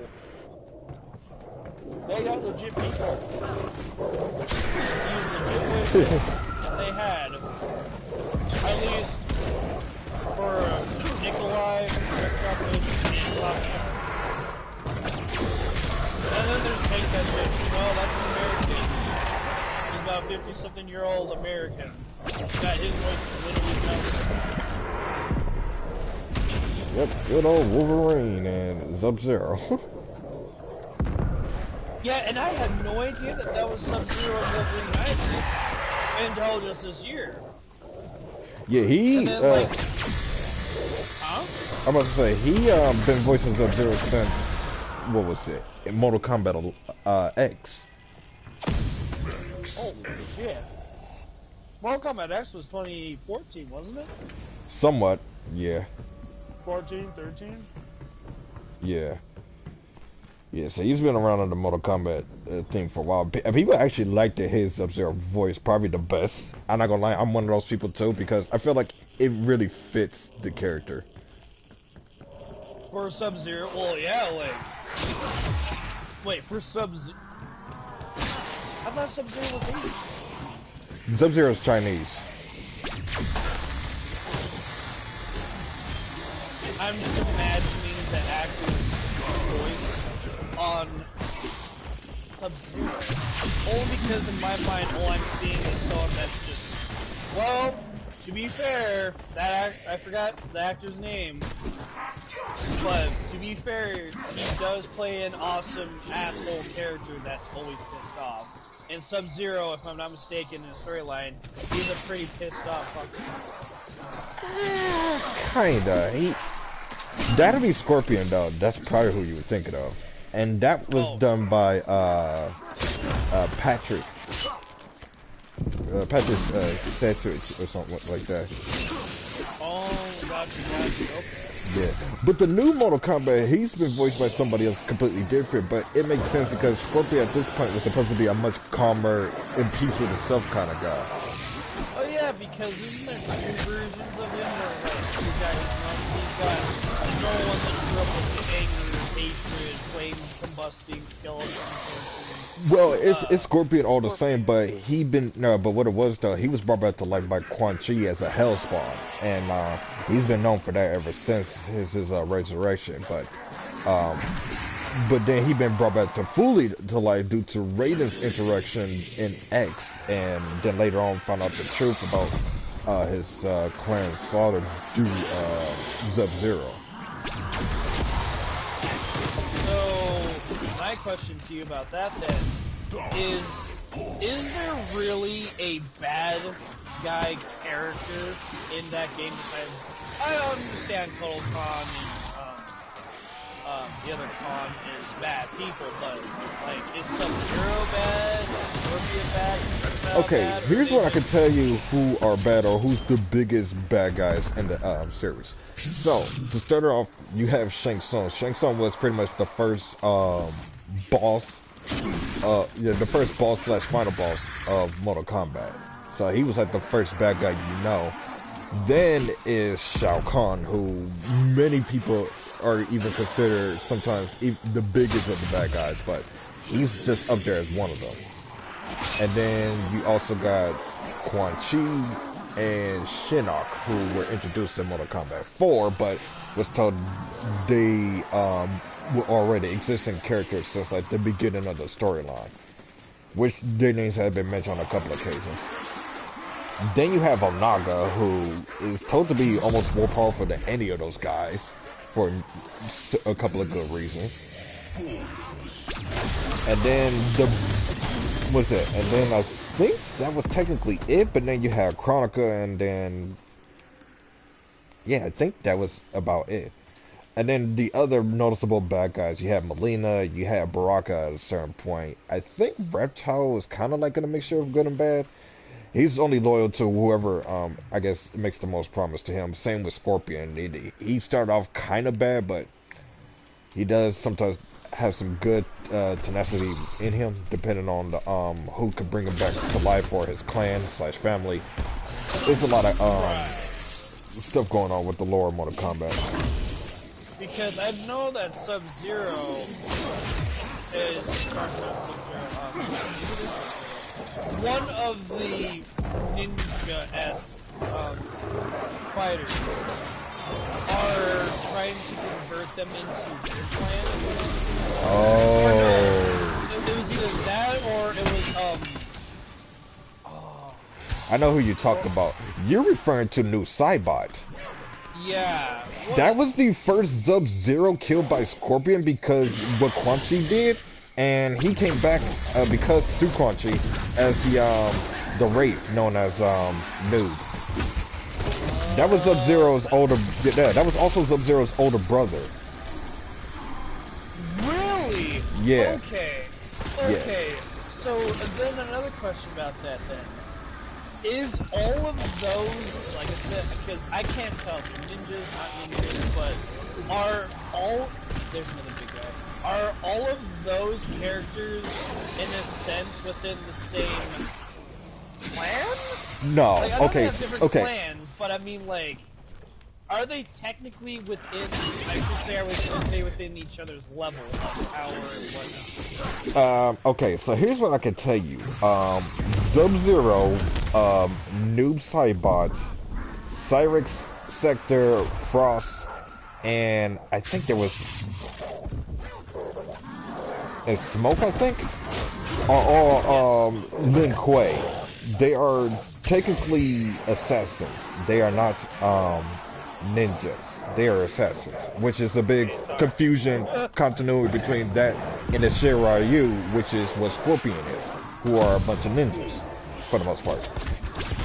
And then... so there is a difference.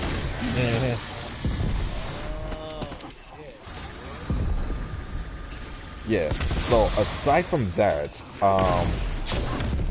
what I'm trying to get to across. Okay, so aside from that, you also have what's that?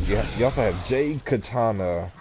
I guess Melina, in a sense, that she has part of Katana's blood.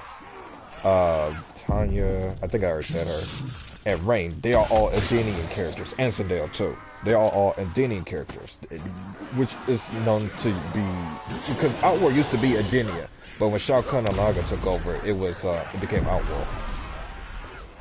And then,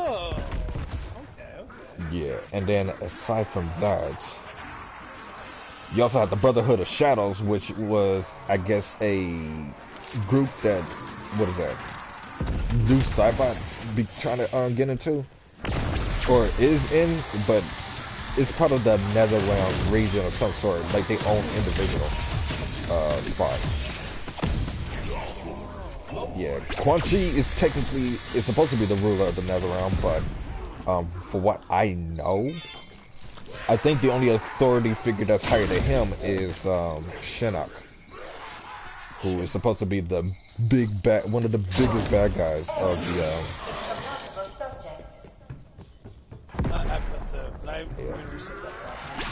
Yeah, who's supposed to be one of the biggest bad guys of that series. Okay, because like throughout all the times I've played Mortal Kombat games and I got into the story, I always thought that, because I know, like I said, I know that Scorpion, Sub-Zero, Smoke, Noob, all of them, they're all on different, I guess you can call them tribes or clans. Yeah. Clans, different Let's clans see. of them. Reptile has a human form, but he's really a reptile in actuality. He's a Zateria kind of fighter. Yeah, like but he looks like yeah, but he kind of looks like a ninja / assassin in that aspect. I mean, it makes sense though, because he's actually the one character that actually has a stealth capability besides characters like Smoke and a few others. Ermac though is a special case. He was actually created by a whole bunch of souls, I guess, manipulated by Shao Kahn, and that's what made him his being.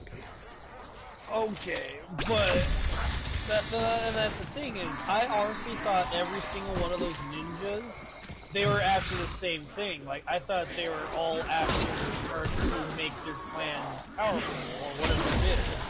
Right. But then I come to find out that Sub-Zero and Scorpion are like, they're not actually pissed off people, they're trying to stop a war from happening, or something along those lines. It's really more trying to, I guess, to have some kind of closure. Because here's what it was. What's that? Scorpion's clan was killed due to the involvement of the Lin Kuei. And then, I guess, his death was due to the, first Sub-Zero. He was brought back, and... yeah, he was brought back to life, and as Scorpion. Because his human name before he was Scorpion was Hanzo Hasashi. Dude, he has a name! Yeah, Hanzo Hasashi was his human form, but when he went against Sub-Zero for the last time as human, the first one, by the way, he was killed by him. But the original Sub-Zero, before he became New Cybot, did not know about the Lin Kuei's involvement about killing the Shira Ryu clan, which was the clan that Scorpion was born into. So they all got exterminated, and ever since then, Scorpion was pretty much on his head about that.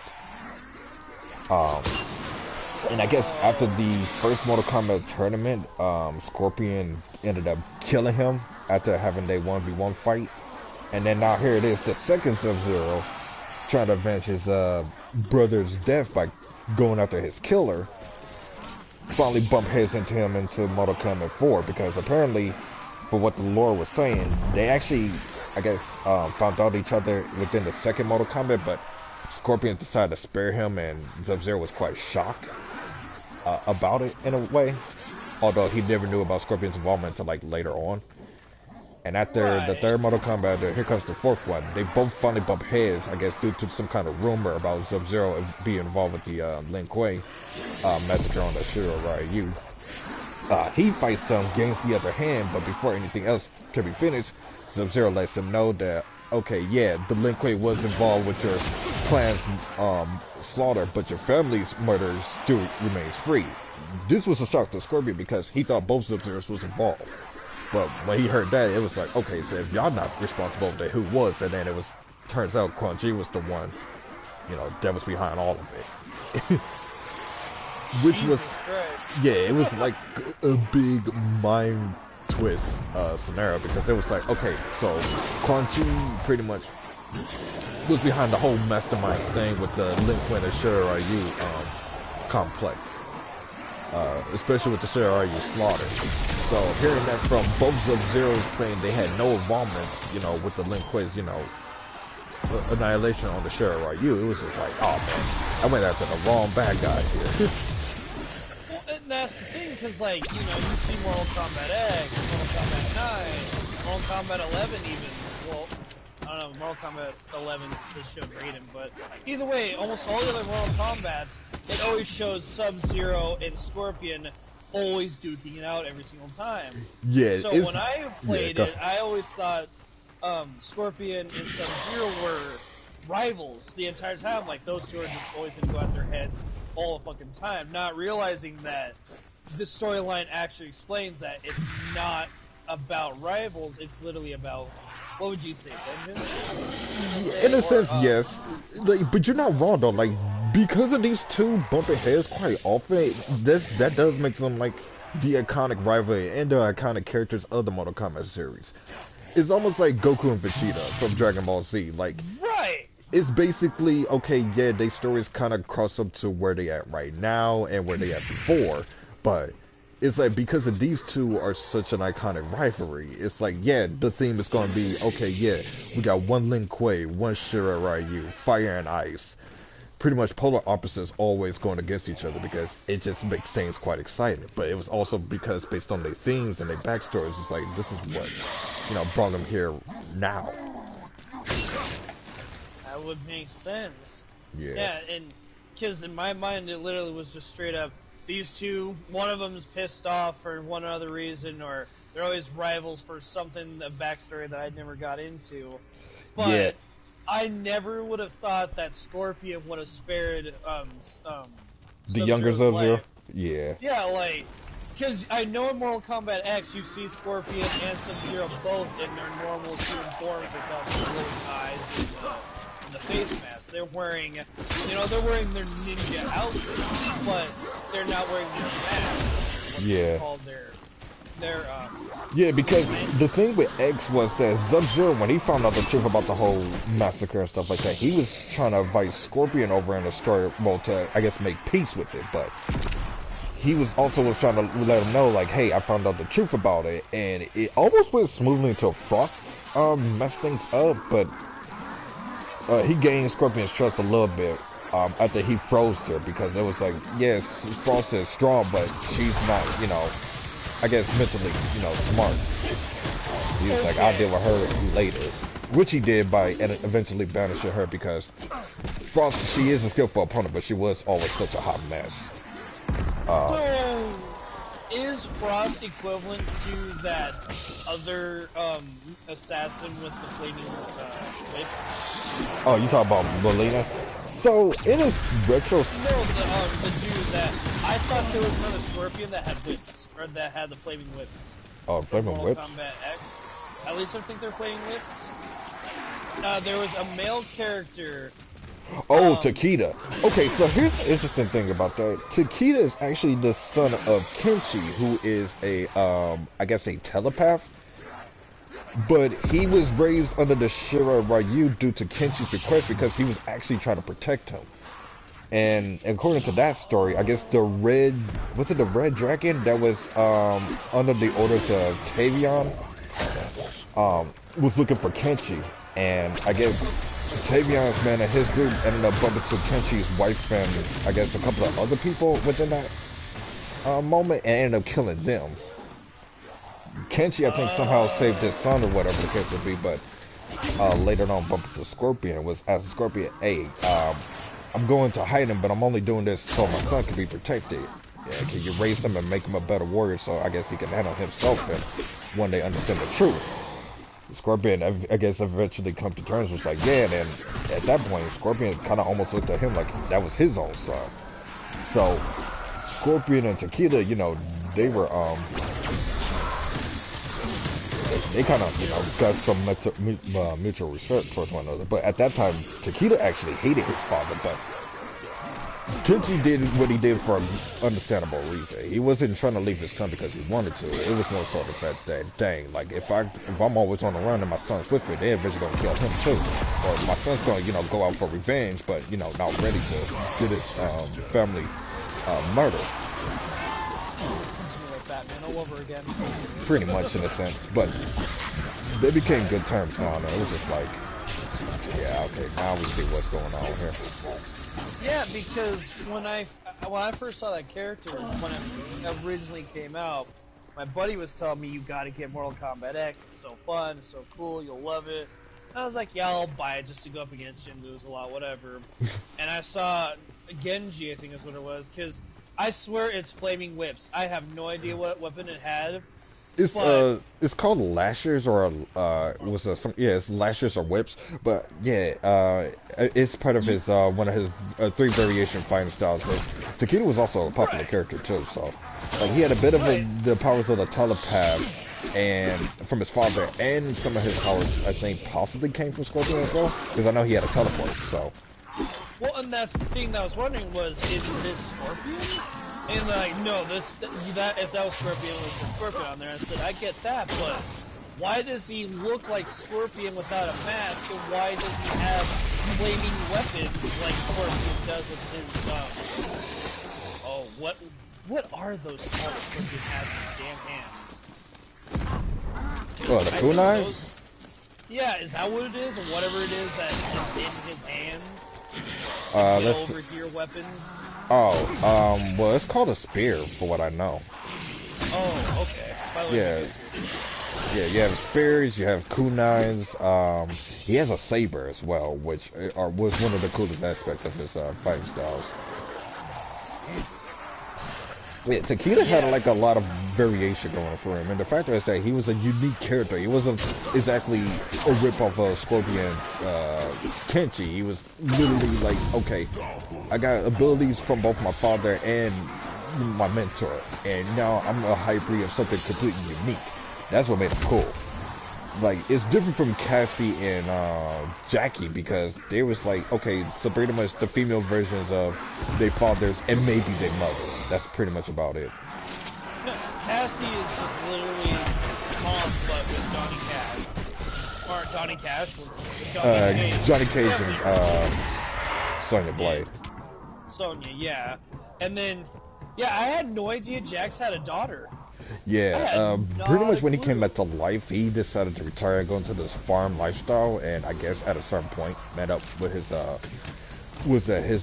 wife, I guess later became deceased or something like that. I don't know. So I know the wife pretty much died between, I'd say maybe Don't come this way. between X or 11. Yeah, but basically she helped gain Jax's humanity back after, even though when he was brought back to life. Yeah, because like I thought that, or the female, I was like, that's gotta be the wife because she's got robotic arms. Until you play more, and you find out that those are just attachments. Like those are not her. Yeah, hers is attachments. Jax's arms was actually ripped apart. Also real messed up kind of thing. And that was due to Ermac. Oh, that was Ermac that ripped him out? Okay, I never really saw this. Yeah, now I know we never, what happened to him on the original version? Like, I don't think it was really explained on how his arms got ripped off. If there were though, it probably was Ermac. But I'm trapped, motherfucker! Yep, I got you. Are you kidding? Oh shoot. 7 down. Yeah, I got a lot going on with me right now. I will come get you at some point, man. Oh yeah, that might not happen.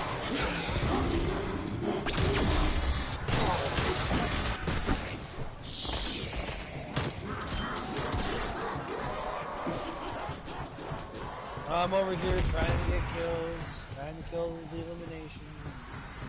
Big guy over here is like, nope, sorry, can't let you in. Like, oh. Keep on knocking about your account, come on. Oh shit, I'm out of here now. Thank you, you are a lifesaver. Yes, sir. That's right. Me when I by my teammates, literally. Oh, wait! Oh!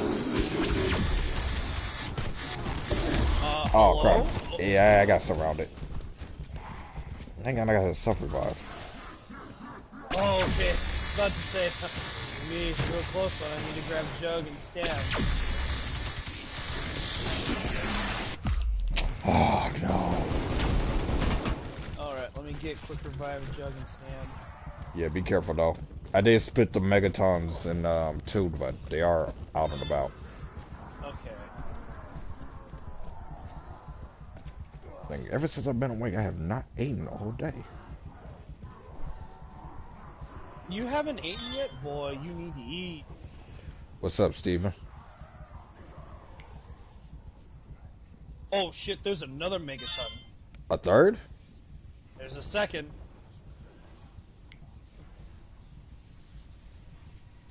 Oh, hurry. You were so close. Oh, please, oh, please, oh, please, oh, please, oh, please, oh, please, oh, please, oh, please. You is God sent ascension, bro. You is God sent ascension, bro. Oh, Christ. I was literally on the edge of death. It was knocking at the door. It was like some, hello, darkness, my old friend. I'll come to talk I to you. literally looked at Quick Revive and said, nah, that ain't happening, Chief. Oh my God, you. Lucky You's bastard, amazing. You's amazing for that one. Hey man, you got me, I got you, don't worry, we got it. Now let's just kill the, let's get the big guy. I hate the megatons. Oh, so much! I feel your pain. Another megaton split, so there is a third one. Which one got acquired, though? Yeah, I really... Oh, shit. What happened? Well, one of the subjects got acquired. Problem is, I don't know which half. To which main guy. So we have to be hopefully lucky enough that the other one's getting there. Yep, so I'm gonna try and switch back around, but these zombies do not know when to back off. I feel you. Alright, big guy, come on.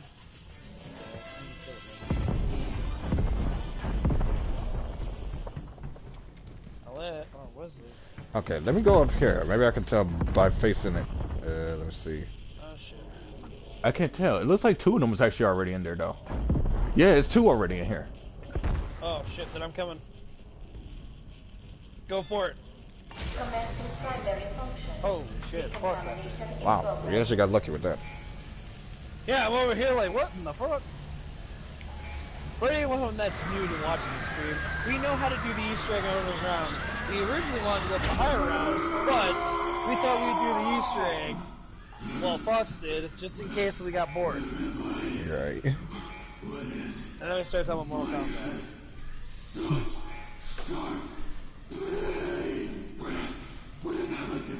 See, the worst part is, like, I don't play Mortal Kombat a whole lot. Maybe on rare occasions I do. But even then, like, I know damn well the storyline is so complicated, it's so convoluted. It's Yeah, that's because... almost intriguing. Yeah, it's like, it has interesting lore, but Ebu never is really consistent with that. Nostalgic, yes. Lore, no. Like, the last time Mortal Kombat had a decent storyline was probably back in Mortal Kombat 9, when it was still series got rebuilding. Oh my god! Look off, Plague Hounds! These Plague Hounds gonna be the fucking bane of my existence! Well, maybe this will help. Thank you! Much appreciated, man. I can go get Jug now. I mean, Jug, I can go get armor now. Oh, no I can't! Oh god! No I can't! What's going on? Take a wild guess what two big boys showed up. Oh. It doesn't sound like one. You said two. Yeah, I said two. Don't go that way.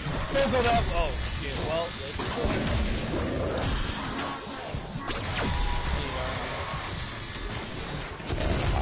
This glorious.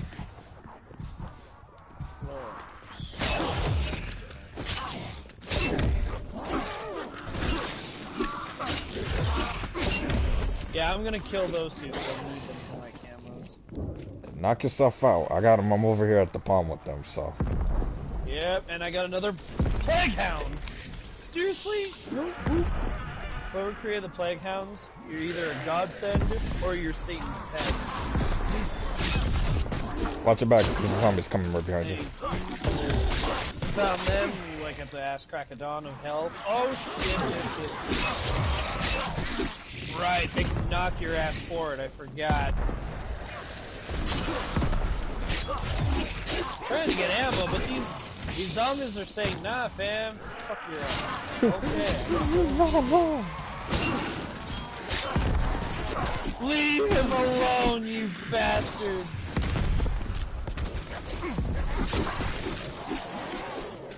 I thought I grabbed ammo! Oh, you are a whore. Oh, whoa!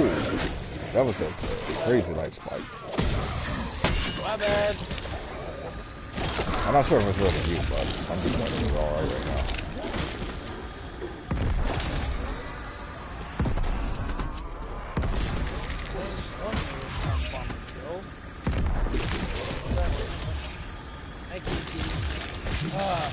You know, growing up, cats are so cute and adorable, but I deadass thought that cats would just be the low cats that would just sit there on a... No, I have accidentally made 3 cats that... Or made. I have now owned 3 cats who literally don't want to leave me. And it's almost nerve-wracking. Like, I love them to death, don't get me wrong, but, oh good God, I come off from work and I want to play games, and then we feel like, hey, Dad's home, let's play tug of war. Like, no, please don't. I love playing tug of war. Oh, I got 4 eliminations. Oh, I killed the other one's ass. Decoys out. You bitch.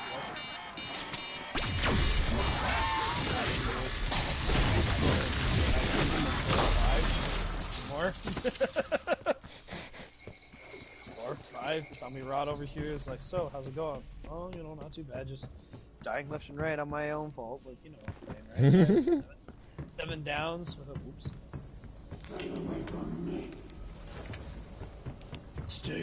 Oh, did you hear about one of the cool Easter egg sounds from this?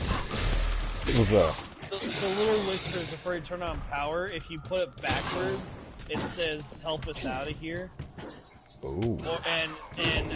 Or no, we need to get out of here, and there was, he's watching us, I think was another one. He. Yeah, people are trying to speculate, as in, like, they are trying to find whatever little knick-knack or whatever little, speculation they possibly can feed off of. Right. Saying that maybe this could be Max or Dr. Maxis, or this could be Richtofen. Maybe Richtofen from Leo 2, who was controlling the zombies. Maybe he's really not dead, and he's controlling Dark Aether. Maybe he's a zombie, or when he was turning into a zombie and they killed him, his soul literally wasn't dead, or he's now controlling the underworld, hence what the Dark Aether would be, or something like that. It's like, okay, that's a huge theory. That is like, you would have to find proof that theory could be exactly what it would be. Right. I don't know about you, but I don't give a shit what you say. Max is dead. Like, Max is be dead. Or not Max, sorry. Richtofen be dead. I mean, I don't know. If Samantha Maxis is the same Samantha Maxis, that would be interesting, but at the same time, very...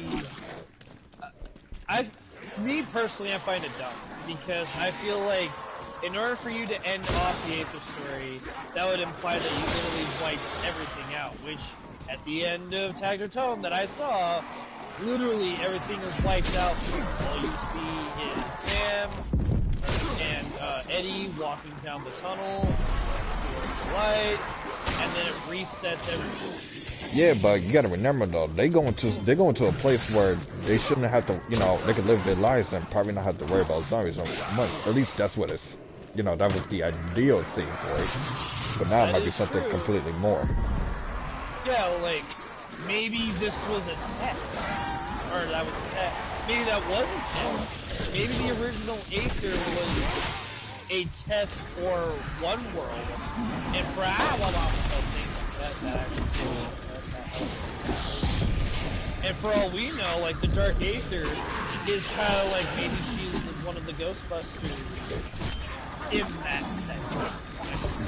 I get what you're saying. You know, like, yeah, like she goes out and she finds other anomalies for the use, or what something that could be taken into another dimension. And maybe we just never left the dimension at all. Yeah. Oh, that'd be kind of crazy. Imagine we actually didn't leave the dimension. I mean, this is the Dark Aether, yes, but like, what if we actually did not leave the dimension? And the Dark Aether is just an extra. Like, it's just another dimension in the realm that can still be accessible no matter which way. I mean, for all we know, the Dark Aether could carry every single character from the Primus, the Victus, the Ultimus group, and we would have no clue. Right. I am also extremely tired right now, and I am rambling at 10:02 in the morning.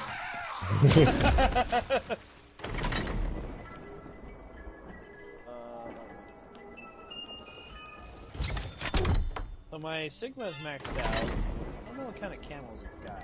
It's got camels. Wow, got me a golden knife? Well, we are around 30. I should buy myself a car. Fox, I might have to say this. At 10:30 my time, depending on what round we are, we might have to exit. Yeah. I mean, we probably couldn't gone to 40 or 50, but we were trying to see if we can get smoke in, and Xbox was not letting it, and PSN was not having it. Right. I deadass believe that the new update came out for Nuketown, so Trek is already trying to go through whatever bugs and whatnot there is. And the fact that he's surprised that Warzone and Cold War are kind of connected, like, that was literally the big spiel of Cold War, was people were saying, we like Warzone, we really like Warzone, how come Warzone disappear? And literally Infinity Ward says, Warzone won't disappear, we'll probably update it throughout the years, because 35 million people literally hopped on Warzone, played the free game, and said, let's keep playing this since it's literally the best Call of Duty multiplayer experience we've had in years. At least that's what IGN has said, and that's probably what Gameology has said, if I'm not mistaken. Yeah. If I'll be honest with you, I feel like Modern Warfare, despite all the ups and downs, probably did have maybe one of the best hardcore well, I wouldn't even say hardcore. I was actually, let's say, more casual and competitive multiplayer experience in a long time. The problem is, though, is how people have been utilizing it.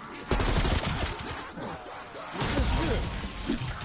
This is very true, because you don't know what kind of playstyle you're playing when it comes to Modern Warfare. Yeah. But the also thing is that because of the skill-based matchmaking as well, that kind of knock down some of the experience for it. See, and I ain't gonna lie, I'm gonna be one of those type of people. I don't hate skill-based matchmaking, because I do understand why they have it, but I also get both points too, because, yeah, it's stupid. Why have skill-based matchmaking when people are just here to casually play the game, have fun, do what they want to do, that's all they want to do. They don't want to come home and work their ass off. But at the same time, though, like, you get someone like me who went from a .38 KD back in VO2 to a 2.20 in VO4. Like, my red is literally going up against 2-3 people and almost getting nuclear. And I say almost very hardly because I don't like it. It is not my thing. Go out there, and whatever kills I get. If I don't get the kills, I'm not successful. Right. But, you know, I love being able to 2-3 KDs, getting my scores That's fun to me. So, if I've been doing too well on one game, yeah, I honestly feel bad for my opponents because, I don't know, those opponents could have just gotten off work, and the first game they walked into me. So, I feel bad about that. But yes, I do see where people are like, hey man, you know, at the same time, it goes both ways. Because here's what I can say about the skill-based matchmaking when it came to Black Ops 2 and Black Ops 3. Not every single game you bump into always had sweats. You had matches that were easy and some that were fairly challenged. This skill-based matchmaking, it seems like almost 80%, if I'm being nice, about 80% of it, if not almost 90, well, it's been nothing but sweat. And you only get like a few 10% of those matches not, you know, dealing with sweats. And I see that's probably where the problem came at. It's like with Black Ops 2 and Black Ops, Black Ops 2 and Modern Warfare 2, your skill-based matchmaking was at least about 50-50. Like sometimes you have good matches, sometimes you don't. But with how the skill-based matchmakings work, and this one though, it's like, okay, 90% is dealing with sweats, and about a mere 10 is like, yeah, we're just gonna keep it on a mellow for y'all. But you'll rarely get those 10% though, and that's the problem. It's like the 10% is worse. That is true. Like I said, I understand both points or both sides because yeah, especially. Well, I cannot say that the skill-based matchmaking has gotten easier or harder because I've always, at least for me, every single one of my games, I'm always going up against sweats. Every single one of my games. Yeah, I feel you. Whether I win or lose, it depends on how my play style is, the teammates I'm up against, what weapons I'm using, thing. So when someone out there actually says, I don't like playing, or I hate the skill-based matchmaking because of this reason, and it's usually because, you know, like you said, one game you're doing absolutely fantastic and loving it, the next game you're absolutely getting dog shit. Yeah, and I think it's also due to, yeah, go ahead, my bad. I thought you were done. Go ahead. Nah, I thought you were done, so, my bad. 1 second. Ah, crap.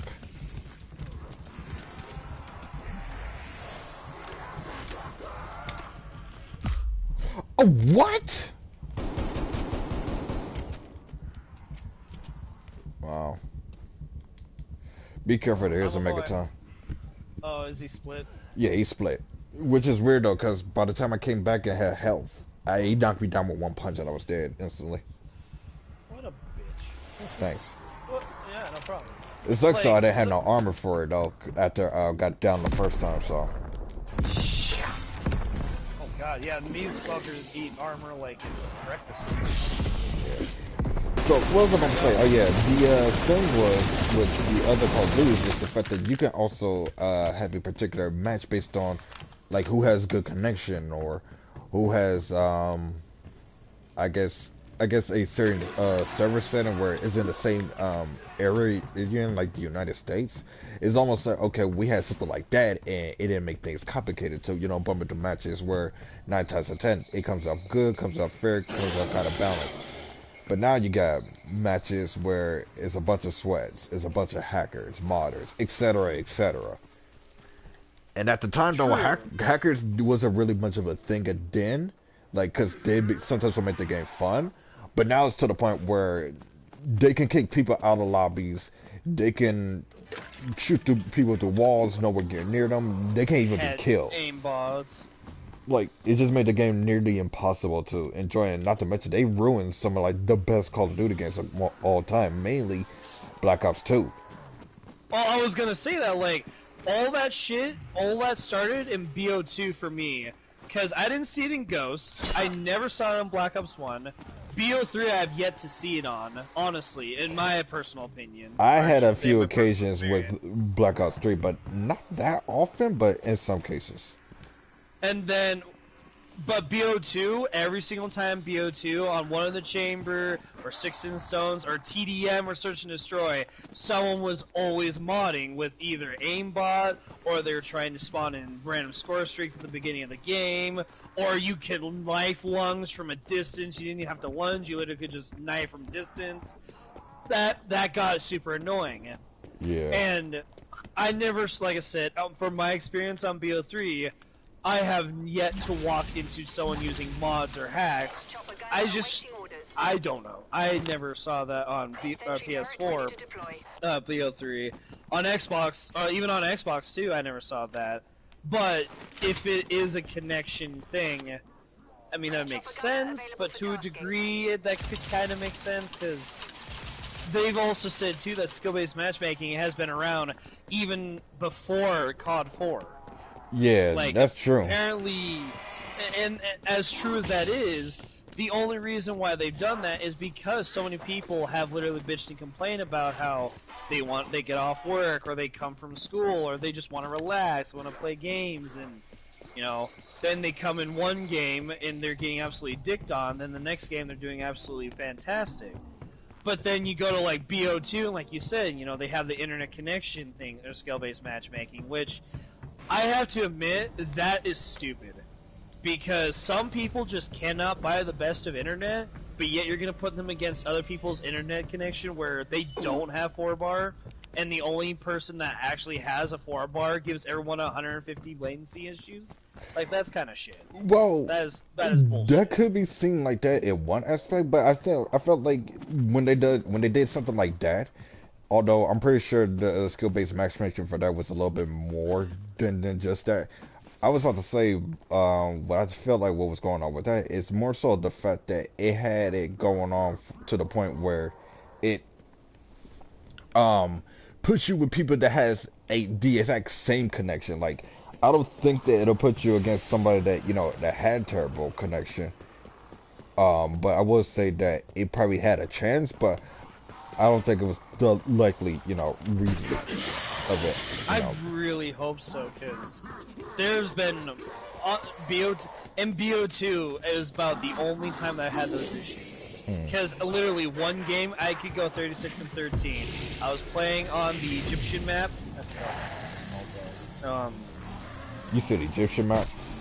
Yeah, thinking about it. I got the picture in my mind. I just don't have the same title. But it's not the Egyptian map. It's the one with nothing but sand. It's covered in sand. Oh, that spot. I know exactly what you're talking about. So I went 36 and 13 using the Type 25 on that with fast mags and quick draw, and I was thinking, this is my game. This is my lobby. This is my game. Really cool. Literally next game gives me same people, someone's a different host, everyone is 2-barring. I'm like, okay, that's some bullshit, I'll leave. I leave the game, try to join back, puts me in the same fucking lobby. So I left again. Wanted to go into one in the chamber, couldn't find a one in the chamber match, went on to TDM, puts me in the same fucking lobby. So, like I said, if their skill-based matchmaking was based around the internet connection thing, that is bullshit. Because there is no reason for them to make it to where if your internet's trash, you only go up against people that have trash internet, but if your internet's good, you only go up against people with good internet. Like, that's not fair, because then that would imply that in order for me to actually be better, I need to buy it better internet, meaning that my Call of Duty winning game would be paid to win. Right. And the last thing you need to do is make it a pay to win. Yeah. Although, at least I don't. Yeah. But I don't like think you it said was too, it's probably not like that, because I don't have that issue when it comes to like even in not in BO3, in BO4. Yeah, I have some lag here and there, and I find hosts that are pretty bad. But it wasn't one game my internet's shit and then the next game is fantastic. It would literally be one game my internet's bad, the next game my internet's just the same, but I'd go up against a 6-man one game and get absolutely dog crapped on, and then the next game I'm going up against no 6-men and I'm doing just fine. Right. So it's like, what's the skill-based matchmaking? Like, I feel like the skill-based matchmaking is randomized based on not KD, not playstyle, but it might be region. I don't know. It could be either. Yeah, it could be either or. I was about to say it could be either that or it could be based off of your rank, which I kind of find. Could be true. I find that somewhat ironic because back in Black Ops 2, I had my fair shares of going against certain people that were either several ranks higher than me, but found out that I'm like equally skilled as them, or people that were lower than me, but then turned out that they might be people that either reset their accounts or people that actually, are, just starting the game. But that's what made it kind of interesting. Like, you had a luck factor of either working with someone that was really good or someone that was really bad, but it still made the game somewhat interesting. You don't really get that much of the exact same experience with the other Call of Duties, per se. Like, yeah, maybe now that you get someone that was, like, maybe a rank higher, though, but you don't get anybody that's, several leagues ahead and, like, maybe one other person that's several leagues below. It's like everybody's either the exact same rank, or you get majority of them the exact same rank as you is, which is like Prestige 1, but you might get someone that's like Prestige 7 or Prestige 0, which is like the starter rank. I'm like, okay, sure. It's funny you mention that because I remember those lobbies being on BO4, because on Black Ops 4, granted, when I did play with my streamer friends, they literally wore a range variety of just starting out to level 16 to someone who's literally been playing it since launch day in the Prestige 8. And we would go up against people that were a mixture of Prestige 6, Prestige 3, Prestige 0, 1, some that were even Prestige and they were level 10, or you get someone that was already Prestige Master. And it's like, all you guys are so many different levels, I don't know who the fuck I'm afraid of more. Right. That was my experience for BO4, at least, on that. I had some of those, and that's kind of one of the reasons why I love that, because it's that feeling of, okay, he's a level 30 Prestige 3. Nah, but he's somewhat good. Out of nowhere, pops out, he has his attack dog, pops out the, oh shit. I have the BO4 streaks now. Pops out, like, the chopper gunner, whatever it's called. He's got the swarm, like, I would never expect that from a Prestige 3, but yet you see, like, a Prestige Master, and all he wants to do is just hide in the toilet. Pretty much. Yeah, like, irony of the whole thing right there, like, yeah, okay. like, brother. And then you find out half of the times he gets, crapped on, because it's like, okay, really? You're a master and your Texas is that basic? Right, like, hold on. But I will admit, though, like, Modern Warfare, the fact that Warzone has a skill-based matchmaking, at least that's what they say, that's a little ridiculous. I mean, I get why, and like I said earlier, I understand why Infinity Ward, Treyarch, Sledgehammer, they put skill-based matchmaking in there. I really do, and I do 100% get both sides, understand both sides of where they come from. But at the same time, like, it's a fucking battle royale. It's not supposed to be a mode that's supposed to be taken serious, I thought. I thought battle royales was more of like, see who can get the first, but if you can't, you can't. If you can, kudos to you. It kind of was like that. What a battle royale was. Yeah, like Fortnite. Yeah. Like Fortnite, how to put this in a way? Fortnite's definitely more the for fun kind of level, but it definitely had a skill level to it, like with the building aspect, which is kind of what I like and what I hate at the exact same time. Like, yeah, I'm good enough to do basic building, but then we got those really good guys that know how to build like towers in less than a couple of seconds and stuff like that. Like, dang, my building level is not to that degree. Like literally Tifu. Yeah, but then you have other battle royales where some of them are meant for competitive play and others are more of the chill, relax and play. Like totally accurate battlegrounds simulator or whatever it is. Yeah, like that's like a laid back kind of battle royale. Or the cuisine one. The what one? Battle Royale Cuisine or Cuisine Royale, I think is what it's called.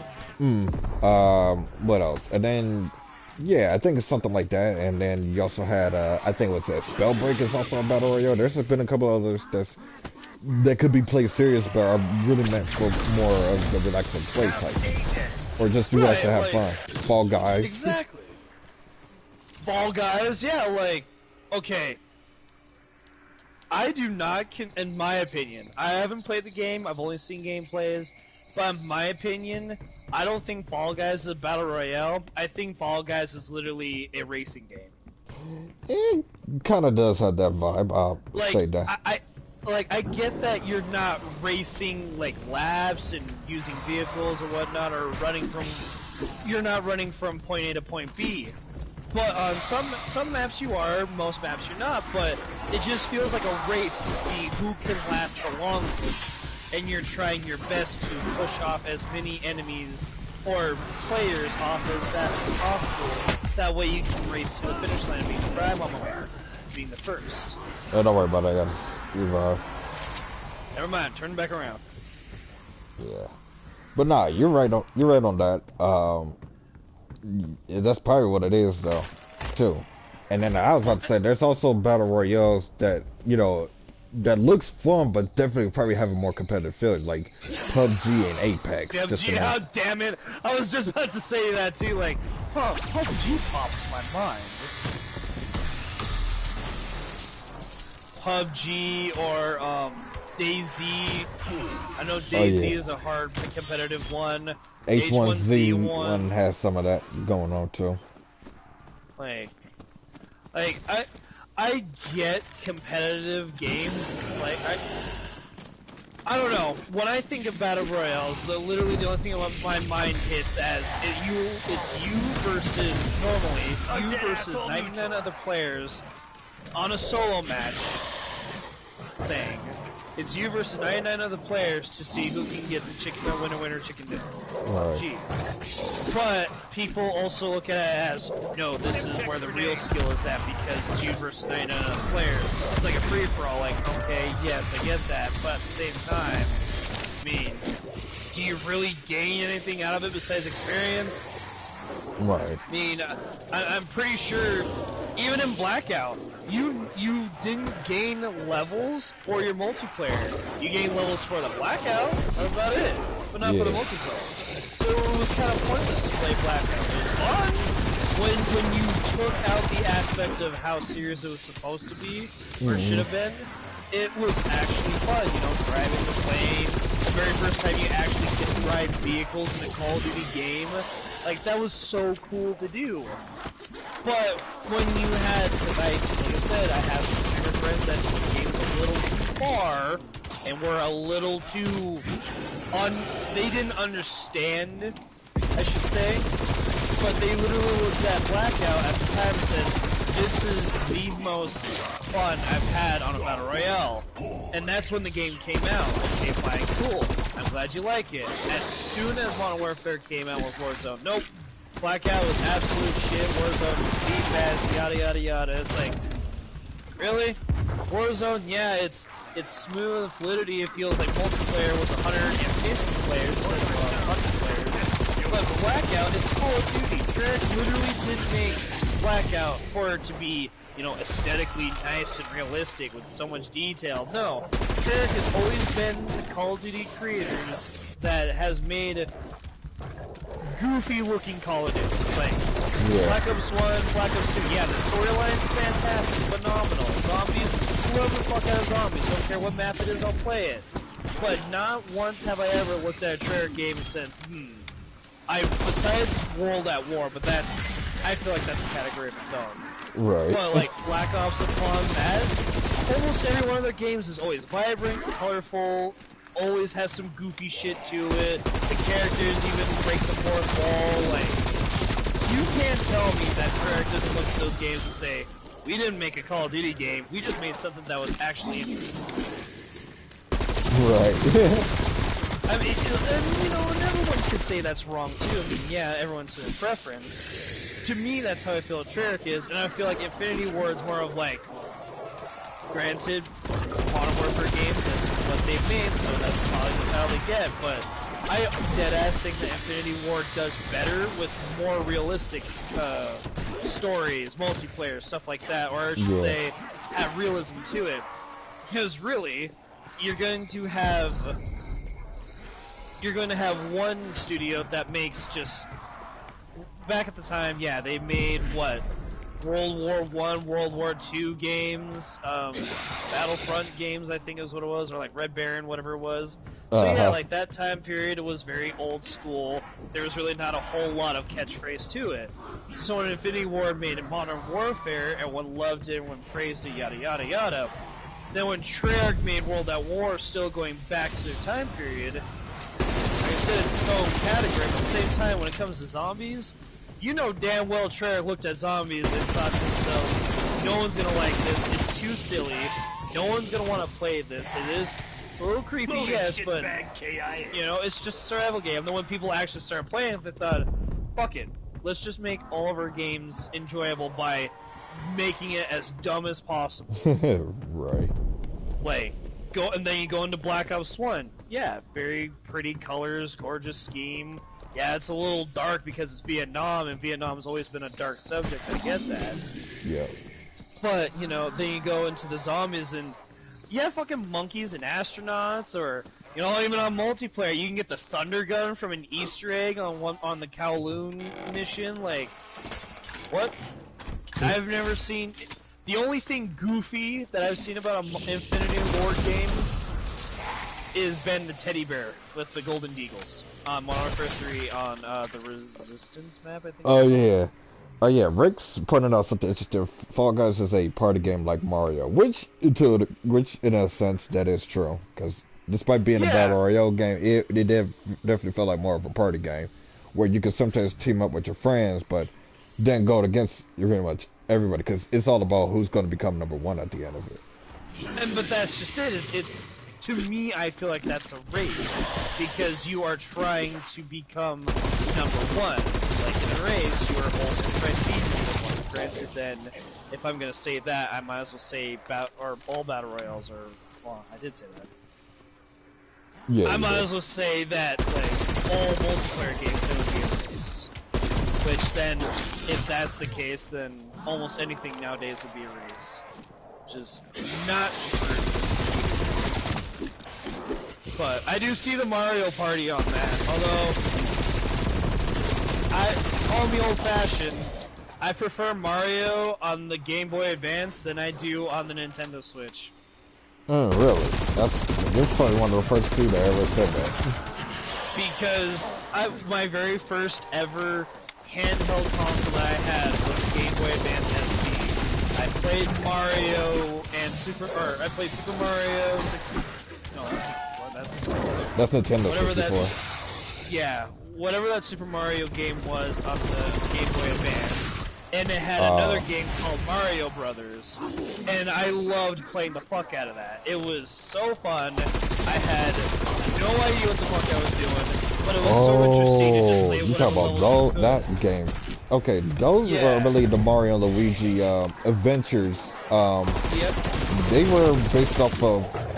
Yeah, they was like the RPG type of game devices, and then the last ones I think had was the Bowser's Inside Stories, all the other stuff. Yeah. The fought those minions and stuff. I'm like, okay. Yeah, exactly. You know what I'm talking about. So to me, those games are fun. I look at and I'm not hating on Nintendo Switch players or the games. It's not my thing. I'm a little old-fashioned when it comes to Nintendo. But when I saw that they had Super Smash Bros., I never knew what Super Smash Bros. Until I was in Oregon, and I went to a church that had a family who had a kid. I think he was 2 years older than me, 3 years older than me. And he had a GameCube. And he's like, you play Super Smash Bros. Before? I'm like, never heard of this game, don't know what the hell it is. And he says, you gotta play it. And when I actually played the GameCube version, it really was fun.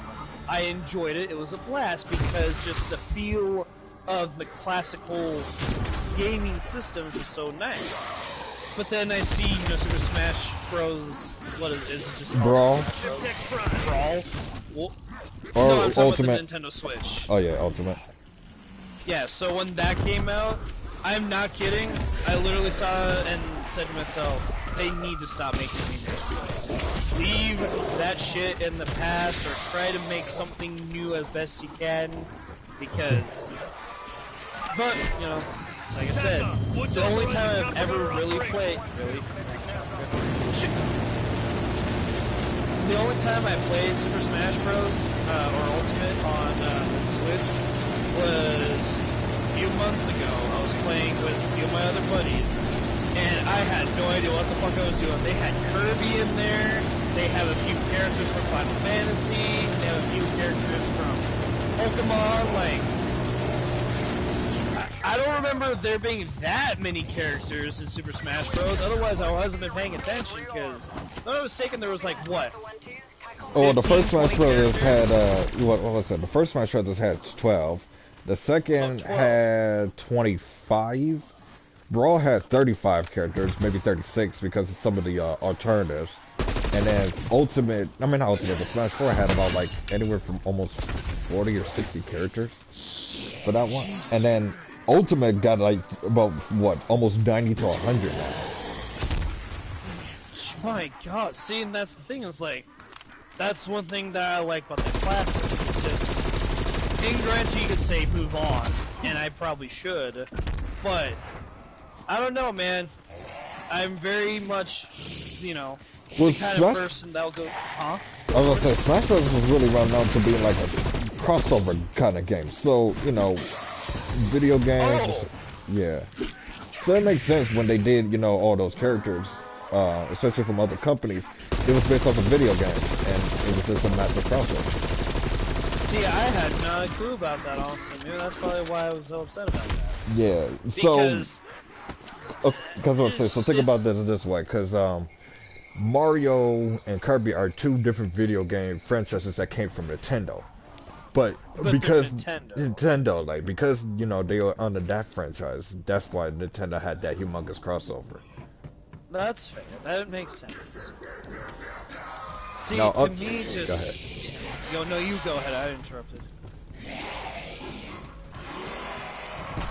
You were saying? Oh. I lost track of it. You just go ahead. See, I'm the kind of person that can go through an antique store and can spend hours looking at antiques. But yet, you tell me to go to, like, GameStop, and the only thing that I'm looking for is the new Call of Duty or the next Darksiders game. Yeah, right. Like, or the new Dead Space game.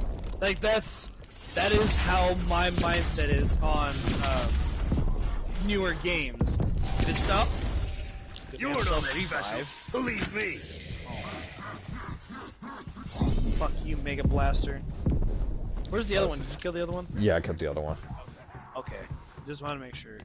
But yeah, like I said, call me old-fashioned, but when I see these newer games with the remasters or the remakes, it just makes me upset. It's like, keep that in the past, please. I understand that you want to relive your childhood or the greatest moments, or, you know, make it look better and better quality, but there's a reason why you leave it in the past, so that way when you go back to the past, you can remember all the great and good memories. There's a reason why you shouldn't make a remaster, should make a remake, because now all those memories you have are now going to be different. It's not going to be a childhood memory, it's going to be, well, that's different. I remember the G36C from Modern Warfare 2016 being so stupidly dumb. Like, what? Wow. Or the thing being... I don't know, when I used the G36C, my first time playing it, it was not that great. Granted, it had no attachments, but it was not that great. In COD 4, the G36C melted. It's like... And then there's skill-based matchmaking on that as well, which made me laugh the most. Because I deadass thought they made Modern Warfare Remastered. I thought they made that just to be the same way as COD 4. Nope. Nope. They literally added microtransactions, a skill-based matchmaking, new hardcore multiplayer aspects to it. You know, shit like that. So... You know, made me a little salty, not gonna lie. Made me a little mad. a I don't know. little Some sad. people like to relive the past though, but it's just like some people don't have those old school And systems that no is more. true. That's That is probably why very they true. do. Yeah, that's why they probably be doing these remasters or these those old games in these newer systems. So it has its benefits. Like I say, it's more dependent on who loves, going back to the times when where games were at their prime to where they play it at their prime. It does depend on the person. That is very true. Because, So for you, yeah, I can understand though, but I feel like that's what everybody else is on that. yeah, and everyone else they looked at that because I don't know the way how they made Infinite Warfare, Infinite Warfare with the Modern Warfare bundle. They're literally making it as like our new game that we just came out. It's really cool, but if you don't like our new game, try to enjoy a classic that we're going to add some new shit to it that you may or may not like. And as soon as they're mentioning that, because you know damn well, Infinity Ward looked at that and thought, people only want Modern Warfare Remastered, that's all they want. We got millions of dislikes on Infinite Warfare. We're gonna make it to where they only can buy Infinite Warfare if they want to get Modern Warfare Remastered. Right. And then, as soon as people love Modern Warfare Remastered, oh, I finally got gold. Oh, nice. That was just random. Oh, look, I got gold. This one little match got me gold, but yeah, like that also made me upset too. But at the same time, I also have some friends that looked at it and thought that was a great marketing price because they thought you get 2 CODs in one. Because if you're gonna spend $120 to get the Hardened Edition or Hardened Pro Edition, you might as well go for it because you get 2 $60 games, and on top of that, you get cool benefits, calling cards, skins, operators, whatnot. So you should go for that. Right. I get that, but at the same time, like I said earlier, it depends on the person. So for anyone else that actually enjoys like the remasters, I'm really glad you do because I am so old-fashioned. It's not even funny, and it's almost surprising. I really want to go to an antique store and find a VH system. I really do. And I want to get Emperor's New Groove, and I want to watch it on a Fox TV. With the dials on there. I really do, because growing up, I had a Fox TV with a Nintendo 64 and PlayStation 1. It's the big square one with the open lid. I know what you're talking about. I had that. Yeah, I had that. And I remember having Mortal Kombat 4 or 5. You and I talked about which one it was called. Yeah. And, yeah. Yeah, I miss those times. Right. And no, I'm not stuck in the past because I don't want to. I'm not because I'm afraid of the future. It's not that I'm afraid of the future. The future can be very surprising and very fun. But it's it's a childhood thing. I don't know. To me, it's a childhood thing because I didn't have much of that childhood experience as most people do. So well, I got a little dark real quick. Let's change the subject. Yeah. So, we gonna exfil next round, or what's going on? Yeah, we got exfil next round. Okay, it is 10. I deadass forgot you were streaming too. That's the worst part. Yeah, a lot more people came in because it was a longer video, and I guess we started talking. Shit. We got commentary going on. Well, guys, make sure to like the video, subscribe, press that bell notification. Let's get this man to 700 subscribers. Trust me, you will love his content. He streams almost every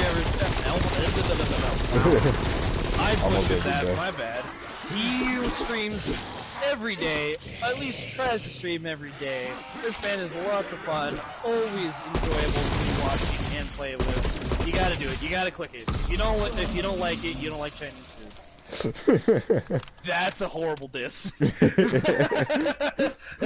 that's a horrible diss. That's a funny one, though. Funny one, yes. Speaking of Chinese food, is it just me, or does Chinese food... it's supposed to go through people, right? Like, we've heard the jokes that you eat Chinese food, then 15 minutes later you are hungry again, or whatever that is. I got an exfil option, strike team. Well, I remember... Okay, let's exfil. Oh, no. oh, this could be interesting. Well, I'm gonna buy a war machine, but I swear that's the thing is like you buy. Oh, I have 3 perks. That's awkward. Whatever. Buy those. Buy the war machine. But I remember strictly, my father was saying that if you buy Chinese food, 15 minutes later, you're gonna be hungry for it again. Like, okay, well, that's fair, I guess. And I never understood why that was until I actually started eating Chinese food more often, and it's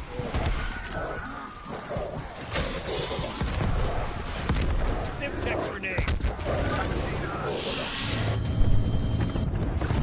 Raptor 1 is reached out to site. Let's go. Soviets have identified our location. oh shit. Strike team LZ is too hot. What? Remaining hostile. Bugs. Some bad news bears. We only have 6 enemies left. He's right over the truck. Truck. So it makes sense that. Alright, he's splitting in half. Anyway, probably not. The 4 zombies are probably underneath. Oh, that guy's hit so far. Oh shit, I'm out of that. We might not get out of this one, honestly. There's one zombie. What? That zombie 3-tapped me! Holy shit, oh, right. Oh, okay. You gotta hurry up and get this one. Yep, I'm hurrying. Come on. Nope. Ah, that sucks. That's okay, we tried. We did try. Raptor 1 is going down. Would you look at that? An exfil fail, lots of commentary, long gameplay, so many crap outs. Yeah, it was a good game. And Yeah. I got gold camo. That's a fantastic. I probably should have kept that electric one, honestly. I thought you did.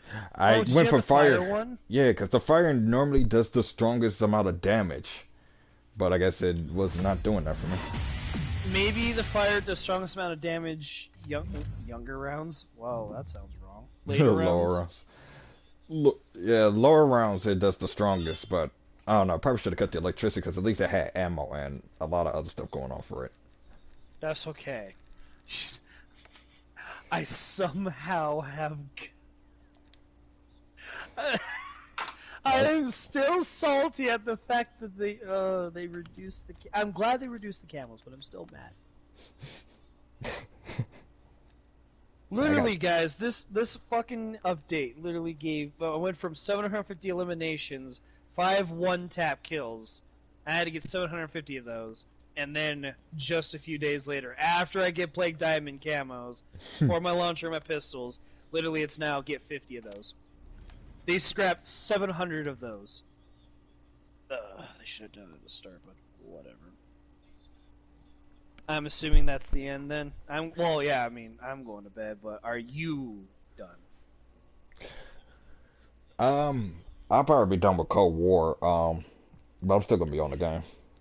Yo, imagine playing Destiny 2. The name's Rix. Occupation speed. Weakness hothead. Jesus. Oh, that's for the prologue, isn't it? I guess that's what he's describing himself for. Just trying to, I guess, give some kind of cool dialogue. Weakness hothead. Wait, do I have a new operator? No new operator. Still a dork. That's cool. What's your favorite thing about Cold War? So far, zombies. Outside of that, I haven't tried a campaign yet, but I heard it's pretty good. Multiplayer is about a hit or miss, so I'm kind of around that point with that. I like that. Zombies. Literally everyone knows. Oh, how do you like zombies? It's zombies. I mean, it's zombies. Like, what more can you do? I dead ass love zombies, but I also dead ass hope to God that they don't turn zombies into like some bullshit arena that can't be done. Right. Wow. Are you? Oh wait, no, it's been. Okay, I'm sorry. I was gonna have another fucking hernia. Do I have the PlayStation 5? Sadly, no. Imagine getting this man right here be crying. Nah, I wish I had the 5 right now. Let's see. The name Shattuck. Obfuscation Warlock. Subclass Solar. Weakness Laughter. Why do I feel like I know exactly why that laughter is coming from? Well, part of it might be from you. Fuck. Wait, hold on a minute. Strength Snipers. Oh, yeah. Yep. We got Sniper Warlock McGee over here. Trying to be funny. Trying to be hilarious. Then again, though, he is both terrifying in the mug when it comes to sniping. Having too many PTSD symptoms between him and Crazy, just around the corner, just waiting around. Just sniping people across the heads, and next thing you know, pow, right in the kisser, man. Pow, right in the kisser. The eliminations? What does it mean by eliminations? So, I got all my field upgrades max. I got all my perks upgrades max. I got all my ammo mods max. Not only is my weapon classes, and pretty much that's all the permanents. Literally, I can't hear you right now due to the fact that I've had all those done beforehand. I know you had all of this done because you get on zombies more than me. At least this one you do. You know, isn't that weird? I deadass was hoping that when this came out and had the Easter eggs done, I was hoping that you and I would have done the Easter eggs together. But then I figured out the Easter eggs, did it solo, and then said, hey man, I just did it solo by accident.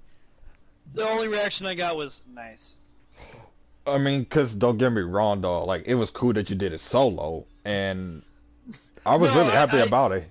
I was really happy about it. At the same time, though, like, nice. Like, because in actuality, like, once you pick up the pieces all together, this Easter egg is definitely not really exactly that hard. No. Like, even I did it solo. And that's the thing is, I feel like this year for zombies with D Maschine, it's literally just, hey everyone, we understand BO4 was trash. I consider it otherwise not trash. Most majority of people say it as otherwise. Different story. I would say, sadly though, it's definitely one of the weaker zombie experience. Not the worst, but it's definitely one of the weakest. So, with that being said, you know, Treyarch, this is their apology saying, here, we'll make this Easter egg easier for you guys to do. And better, which they did. Yeah, like, in my opinion, yeah, BO4 zombies experience, kind of annoying. The zombies run faster past certain round. You know the Hellion Cell is like the only weapon you need. Yeah, I get that. You start with specialists, okay, cool. But at the same time, like, name one time where you were close enough to feeling powerful. Right. In zombies. Like, you don't get that experience except for the 3 previous Call of Duty zombies from Treyarch. No, you don't. Yeah, like, you could say, you have the Apothecon Servant. Bitch, you get the Apothecon Servant by, like, what, round 14, round 15? That's 15 fucking rounds of waiting for a fucking weapon. On BO4, by round 2, round 3, you have a specialist. That literally is a get-out-of-jail-free card. That literally says, bitch, go fam. Or go fam. Fam, go bitch on everyone. Like, literally. And then you can level it up. By round 15 of using a specialist, every single time it pops up, you can have a level 3. And I'm not kidding. Those specialists, I mean, maybe the staff, when it comes to damage-wise, is not the best. But it's literally like, oh, look, Phoenix up. Except instead of using microtransactions or nebulums to use, it's literally have a staff, put it down, everyone keeps their perks.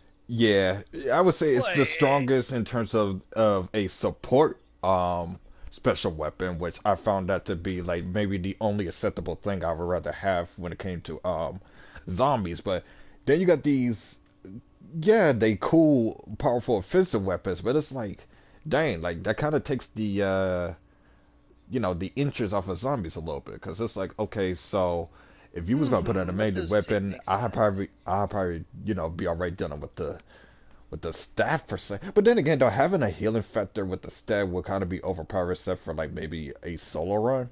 But an offensive one, I would say, might have its benefits in some areas, because I can see that, in terms of survival by yourself, yeah, that's cool. But if you're playing with, with friends and everybody has that, and it's like, okay, is there really any, insecure moments to, other than just trying to get out of a situation but instead of that, it's like, oh no, whatever shall I do? I'm about to get trapped.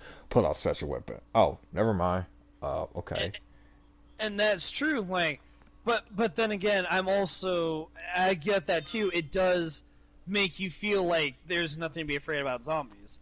Which Hmm. what was the entire point of zombies was you get overrun so quickly, becomes a challenge, you want to get to higher rounds, but you're always afraid of getting trapped in a corner. BO4 literally said, there's no corners. And they handed you a special weapon, so you have every right to get out. But that's on looking at like the child's point of view. I would call the child's point of view Hmm. because that's just those people that they don't like it because it's too overpowered. But if you look at it from a standpoint who doesn't go for high rounds all the time, but sometimes they just want to play to have fun, it really is fun to just pull out a hammer and just start wailing on zombies, watch them fly away, use them as baseballs, and hit the gladiators, or go on to not even on the chaos story, go to the Aether story. You use the fucking war machine, or not the war machine, the death machine. Death machine fucking somehow turns into a nuke. Like, I'm Right. sorry, name one fucking gun out there that's literally a get out of jail free card that's a nuke. Granted, then it goes back to specialist being a get out of jail free card, and then there's no point to use a weapon. Hmm. But I think that was the balance in zombies was, sure, we'll make your weapons not the greatest, and yeah, you're wasting a lot of fucking points for something that you don't want. I get that. But at the same time, like, they give you specialists that literally say, you don't need the weapons, honey. You only need those weapons to charge me up, so that way I can do the most devastating damage, because I have infinite damage. I Hmm. am your infinite damage. And then the Hellion Salvo was like, move out of the way, weapons. I am the infinite damage for your infinite damage. And then they also said, fuck your perks that you had beforehand. Let's make it easier for you, in a sense. Granted, it's not the easiest, but I really think people overlooked the perks in that game, because some of those perks, yeah, at base, they're really dumb. The base sums or base things are kind of dumb. When we use the modifier, most of those perks, like, I'm sorry, what do you mean I can get trapped in a corner, knock even the gladiators and the big boy out of my way? Or, what do you mean I can use Death Wish and heal my health instead of staying at 1? I can get all the way to max health, like, shit like that. It's like, I feel like BO4 for zombies, as bad as they also had good and became a balancing beam. In a Like, sense, that's true, it but it was more like, how often would you see, people actually use that? Like, what And that's time? the thing. Right, like, who's going to use this perk, really? Like, who's really going to use Depth Perception? Hmm. Like, or who's really going to be using, Bombshell? But at the same time, like, damn well there's people out there that look at those perks and think, for example, Nuketown. High rounds Nuketown don't even need power. Or you don't even need to do the ventilations. All you need is Ethereal Razor, Stone Cold Stronghold, Electric Chair in the modifier, and Victorious Tortoise. Hmm. Literally, at those 4 perks, most people be like, you're not getting to higher rounds because you're not training, you're going to die instantly. Not realizing that if you stay put with Stronghold, you literally get the extra armor circle. Every time you Hmm. shoot your ballistic knife and reload, electric cherry pops, giving you infinite damage to knifing. So yeah, it's a stay at home, you stay on top of the stairs, knife that way, but still, it is perks that no one looked at and thought, damn, that's broken. They looked at it and thought, that's cool. So, yeah, and then it goes back to the person that you're talking to, but I need to go to bed. I'm here rambling again. Yep. Yeah, secondary title, Ray Lear. Final title, there you go. Secretly Evil Bastard. Wow. Wow, secretly evil bastard. And the voice of judgment. I feel like you almost nailed yourself to the T with that one. I'll give you that idea. Alrighty, I am out of here, Fox. You weren't streaming all that time, were you? I really was. Uh-oh. Well, there you go, more content for you. Yep. It was fun, though, and definitely an interesting conversation. We'll probably have more whenever we do another zombies. Oh, we'll do another zombies hopefully Friday. Well, I know that, what is it, later today, Wednesday, I gotta go to work, but I'm not sure how long that's gonna be. But after that, I'm pretty much off for the rest of the couple of days, unless I get a schedule saying, okay, you're back to work in these many amount of days, but I don't know. I'm also trying to still look for another job, but there's not really a lot around here I can really go to, because all the others are other restaurants which are pretty much suffering the exact same thing, and getting to them would be pretty much pointless. And then the ones that are not restaurants are not pretty much getting back at me, even though I check my emails or I'm calling them or whatever the case may be. I might try another one though, but I'm not sure how that's gonna be. If I don't get anything going on with this other job anytime soon, I might have to let go of that job and probably try to go for a temporary service, at least up until I find something bigger and better, or probably try to rehire. I mean, no, pretty much try to get back into Amazon if I can. There you go. Yeah, just find temporary jobs that'll work for you. Yeah, I might try to go from one where one of my sisters is working at. There you go. Family will tell you the honest truth. Well, they should, but yeah, family is there for you. LOL, the voice of judgment is the gun I use in Call of Duty. Oh! The voice of judgment. If I'm not mistaken, that was the executioner being upgraded. It's called the voice of justice, actually. Oh, the voice of justice? It was the voice of justice with 5 bullets in its 10 bullets in its magazine. No, it was 5 bullets in its magazine and 100 in its stockpile. And the more you upgraded it, the faster it reloaded.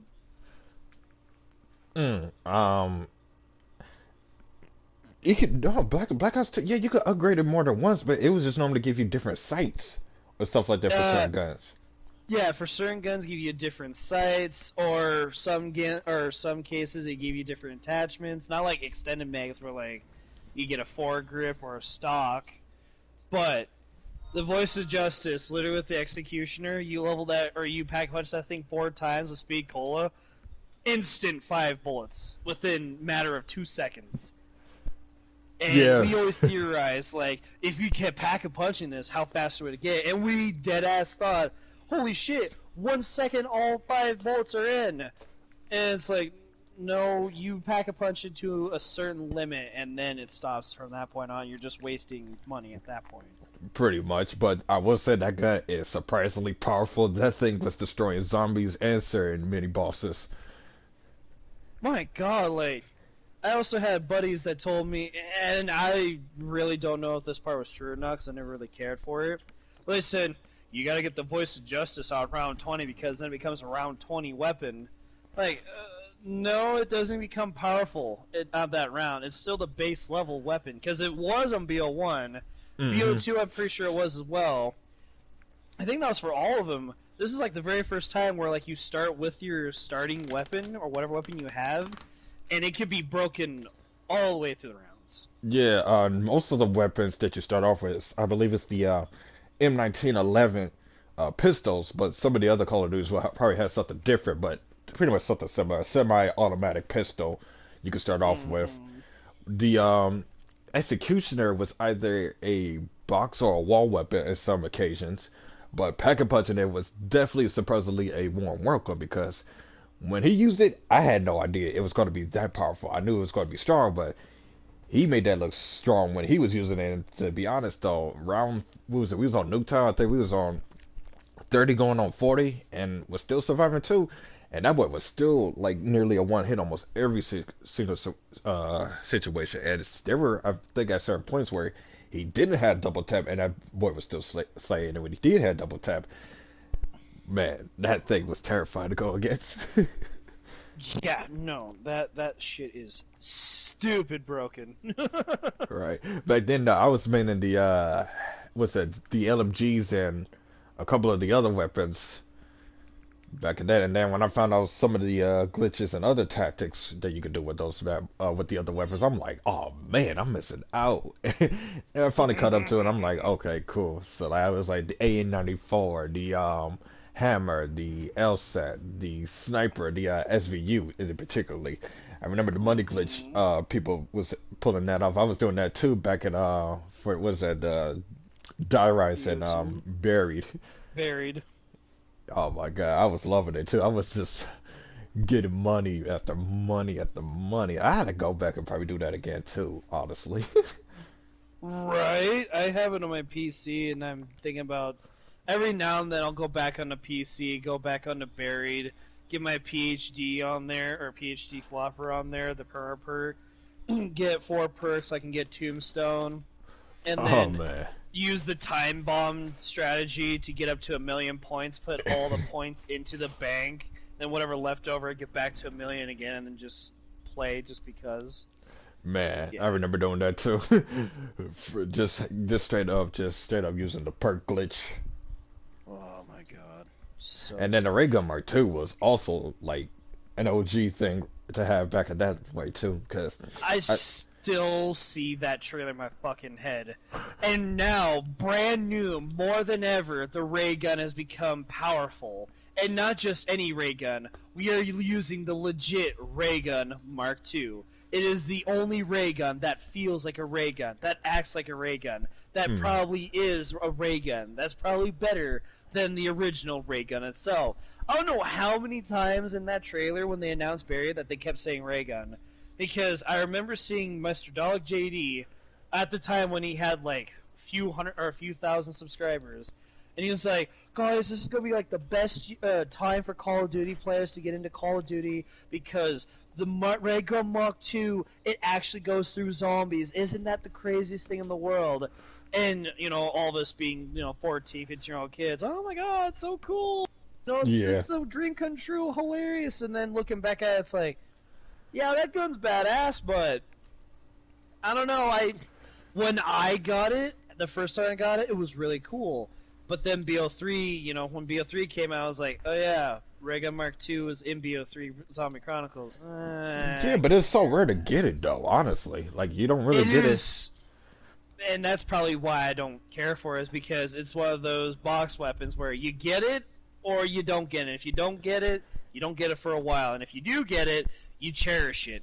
And if you don't cherish it, game over. Pretty much. Okay, so here's a little interesting thing right here.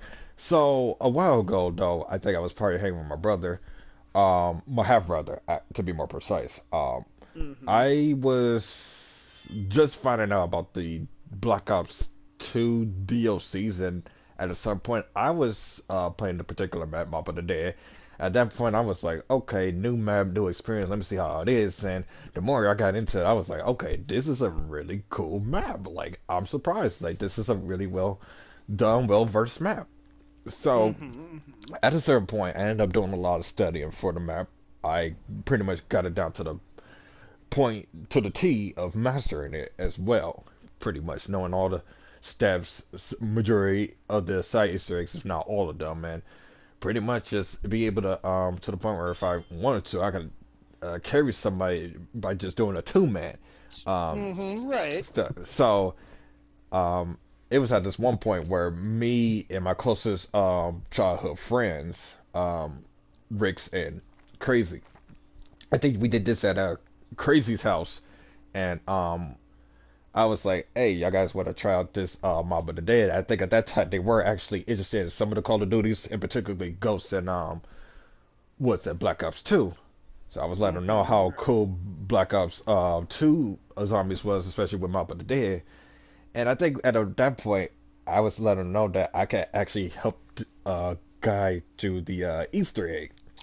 And we actually beat it on our first try, too. And they didn't know the Easter egg or anything like that, let alone Mob of the Dead 2. So it came to the point, like, with that map, we played almost pretty much all the time, though, and do pretty well, too. We even got, I think, was it maybe both endings to that game as well at a certain point. And then... Kill Weasel, and Weasel kills you. Yeah. And then, what is that? And then when it came to Origins, route, like, almost every time we'll play that.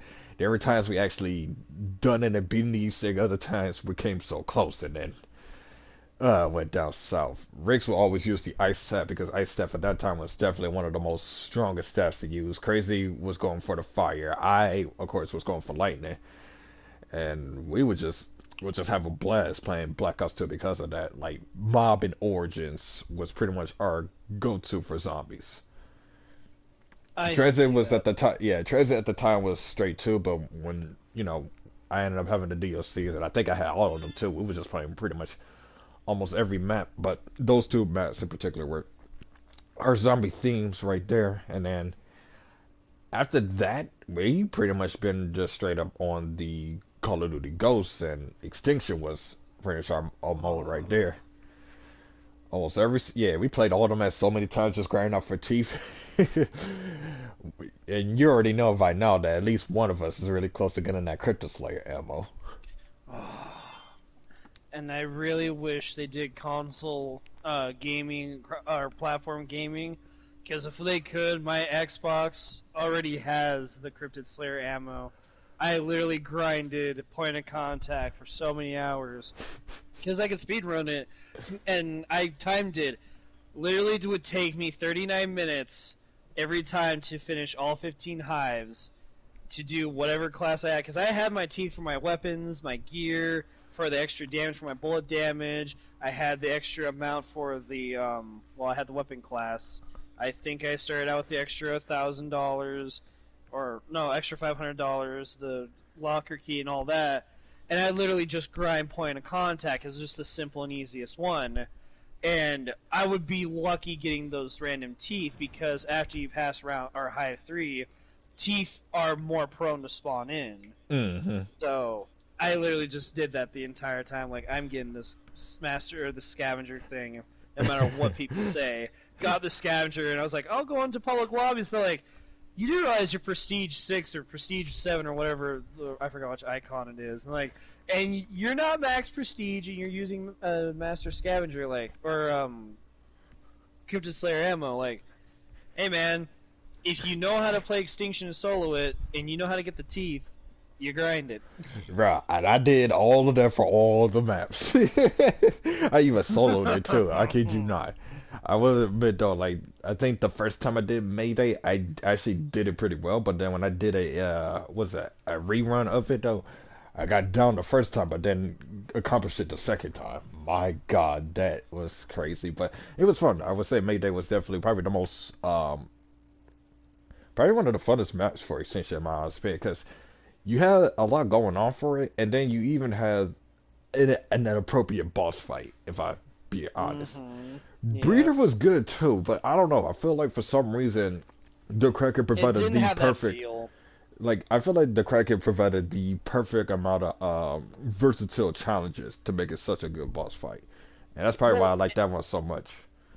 In the aesthetics, or not the aesthetics, but the background behind it, for me it was like the feel of it, like you're in the middle of nowhere, you're on a big ass ship trying to fight whatever hive's there, and then out of nowhere this Kraken that is supposed to be like a guardian to the temple of the ancient keepers, and you literally go toe to toe with this fucking Kraken using nothing but whatever turrets there is, whatever powers you got, or specialist weapons you got, and you're taking down this behemoth of a creature. And once you take it down, it's so satisfying, because it's so difficult to do solo, let alone with other people. Mm-hmm. But when you beat it, it's so beautiful. Whereas the Breeder is more of like, It's an open area. It's in the snow. Yeah, that's cool and all, but it doesn't feel like the breeder belonged in that map. If the breeder was like a guardian as well inside of the temple, that would be cool, because I would love to go up against a boss fight inside of Awakening in the temple. Or at least Exodus. I feel like yeah, I'll probably a bit on that one. The breeder, had it been in Awakening instead of what is that? Nightfall. Nightfall. Yeah, if it was in Awakening instead of Nightfall, it would have probably fit the theme so much better. It still fit the theme for Nightfall, because it was like, okay, the cryptids, okay, not like, what's it? It was basically the start of, okay, we know who the cryptids are, but we don't know where they came from, like why they're so big. And then Nightfall pretty much gave us the story detailing, like, okay, I'm part of this group of scientists that's been experimenting or evolving with all these cryptic creatures, and now we got something big going on, and we need somebody to send help as soon as possible. And then the breeder was like an introduction of things to come, and it was just like, okay, that's pretty much not a bad starter. But I feel like, had it been Awakening, because it's basically one of the nesting homes for the cryptic creatures, it was like, okay, yeah, it makes sense. And that is true, because the way when you find out the ancient keepers are actually in this little area over, I don't know, I never paid attention to where the area of the maps are at, but it makes sense, because you literally go there to find the original ones that were there that came to here years ago. You would think that anything that was created after them that was so worthy of being known, yeah, you would think that Awakening would have them, but nope. Awakening literally is about a Tesseract or a Tesla that we have to activate to take back to Exodus. Yeah. It is crazy though, because after all the work that we've done, you thinking that using the weapon would end the war, but nah, it was just only delaying the inevitable, weakening the forces for the future generations to fight, which sadly we might not ever get, because Ghost was not really much of a favorite, and Nightfall was definitely heavily underrated. Had it got the proper attention, I'm pretty sure Extinction would have came back, and sad to say, Extinction was actually one of the best modes in there for Call of Duty in general. See, and I wonder if the reason why Infinity Ward made Infinite Warfare and then their last Zombies map was called Beast from Beyond was not just an homage, but literally a poke at, you guys could have had this if you liked it more. Could have had more of this if you guys actually, understood what we were trying to do, but nope, you guys wanted zombies, so here you go. And on top of that, we're going to add a boss fight, not just one boss fight that's pain in the ass, we're going to add another one that is almost next to impossible to beat on your first try. like, we all know that's true, because, like you said, Extinction, probably one of the best modes ever made. Not saying Zombies is the greatest, but damn well you'll go back to Extinction every now and then just to play and enjoy the levels. We've already done it beforehand. Yeah, definitely. So when Infinity Ward saw that it didn't get the love, and people were like, we want a game that's, that's actually fun, entertaining, not slow and campy, and they said, okay, fine, well, it's on our turn, yeah, we'll see what we can do. Then they saw Advanced Warfare and Black Ops 3 and thought, aha, we'll make another futuristic game, but since no one really liked Extinction, we're going to add zombies, since that's the rave of the thing. Well, oh, I get it. Raven Redwood, that's one of the cool maps, and all these other things. And then when people are like, okay, it's zombies, it's just like Black Ops 3 zombies, give us something new, and they said, alright, fine, we're going to poke at you guys. We're going to bring back these... Wait, are these the same aliens from here? Yep. Like, even Rick said Extinction was the yeah, that's crazy though, because outside of Black Ops 2 and a couple of other games that we used to play, PlayStation All Stars was also one of them. Every now and then we played Ghosts. Extinction was our game mode. Like, shoot, I'd even go back to playing Extinction, honestly. I don't know, I might even do that. Not right now, but I don't know, maybe this week I'll definitely be down to play some Extinction, take a break off of Cold War. And definitely be on that, just for the nostalgic feel for it. Right. Because, like I said, though, too, I think I'm at what, like 400 and something teeth right now. I'm almost at 500, so I'll be able to get the Crypto Slayer ammo if I play a couple of more games. Um, if I decide to do that this week by any chance. I kind of wish me and the homies actually would get Ghosts and, play that. If and you being in it as well, that'd definitely add in a more fun and interesting values of it. But Riggs is kind of like not the kind of guy to play old school games like that. I guess unless he feels like I know maybe Sonic is probably like the one exception, but Yeah, you gotta really want to play it. yeah. I'm not sure about Crazy though. Crazy, he's kind of like a on and off switch for COD, kind of like me too, because Call of Duty, like some of them, I'll go back and play maybe like Black Ops 3, sometimes Advanced Warfare if I'm really into it, and I don't know, maybe to a certain extent Black Ops 4 and this, but then there's like other Call of Duties, World War II and a few others that's just like it might be a one-time thing for a while until the next time. No, we still need to do World War II's Easter eggs. Yeah, Cache was telling me about that we should team up again and try to finish those. Because let's see, because I think all was left is we need to finish off the Torturous Path and the last one. Yeah, the last one. Mm-hmm. Yeah, let's see, that was called the Torturous Path, and the other one, what's that last one called? Oh, I'm trying to remember. Let's see. There was the Final Reich. There was the Darkest Shore. Yeah, the Darkest Shore. The Shadow Throne. The Torturous Path. Torturous Path. And then... Oh, fuck. I have the layout. I have the boss fight. Don't have the title. Yeah. Was it the... No, it wasn't the Darkest Shore. Son of a bitch. I was about to say the Forsaken Shore, but that's not right. The Frozen Dawn. That's what it's called. There it is. It was like, it's an F word. Yeah, Frozen. Frozen Dawn or something like that. Yeah, that's what it was. He's gonna say Meta Tank. Oh yeah, he doesn't have the double classes, but he did. Yeah, Rick did like playing the medic. Medic being the fastest of the four specialists was definitely fun, and your upgrades allowed you to be immune to Scorpion's splash damage too. Definitely a blessing. And an instant revive.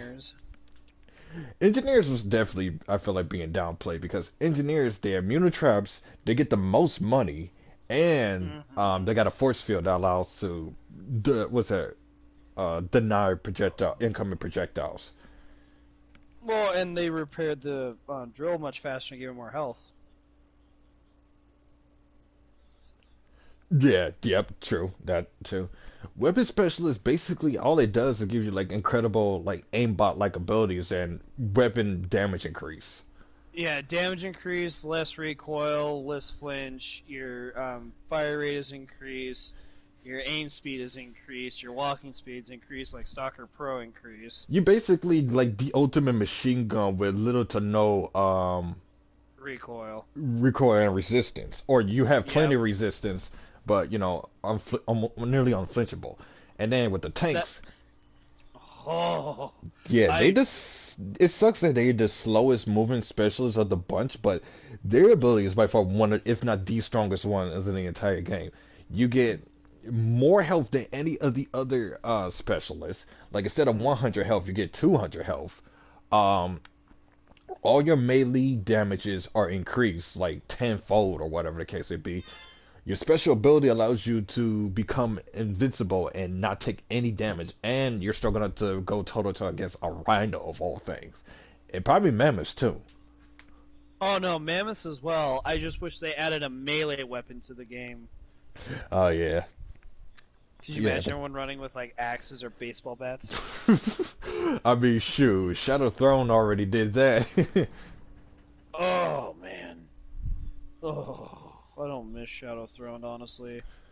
That Easter egg was just... I didn't do any of the Easter egg, obviously. That was your sister. Okay, that's... D2's been stealing. You know, that's kind of true, because Shattered Throne was kind of almost... No, wasn't it?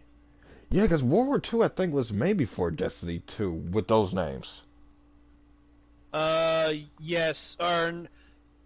World War II was right around when Destiny 2 was coming out, because I remember people were playing Modern Warfare Remastered, and they were talking about Destiny 2 being a continuation from Destiny 1 in 2016.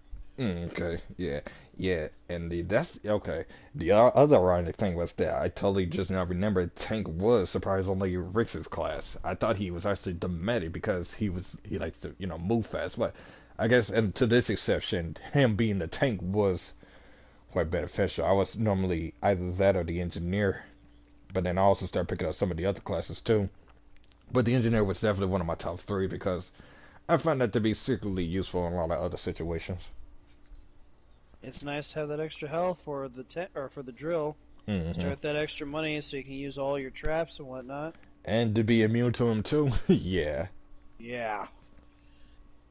Alright, I need to go to bed, my man. It was fun talking, honestly. We had a nice talk. Yeah, and a nice game too. Absolutely. So Friday, we'll play tonight or play Friday night. Yeah, more likely that'll happen. See how the situation is. It should happen, but it can change. But I do believe that it's a more likely a thing. Alrighty. You heard that, guys. Like, subscribe, press the bell notification button. Appreciate it, brother. You won't miss anything. You'll love it. Appreciate you too, bro. Have a nice one, Nice. Yep. You take it easy, man. Alright, everybody. I'll be ending it right here. I might have another video pretty soon. If not, that might be it for the night.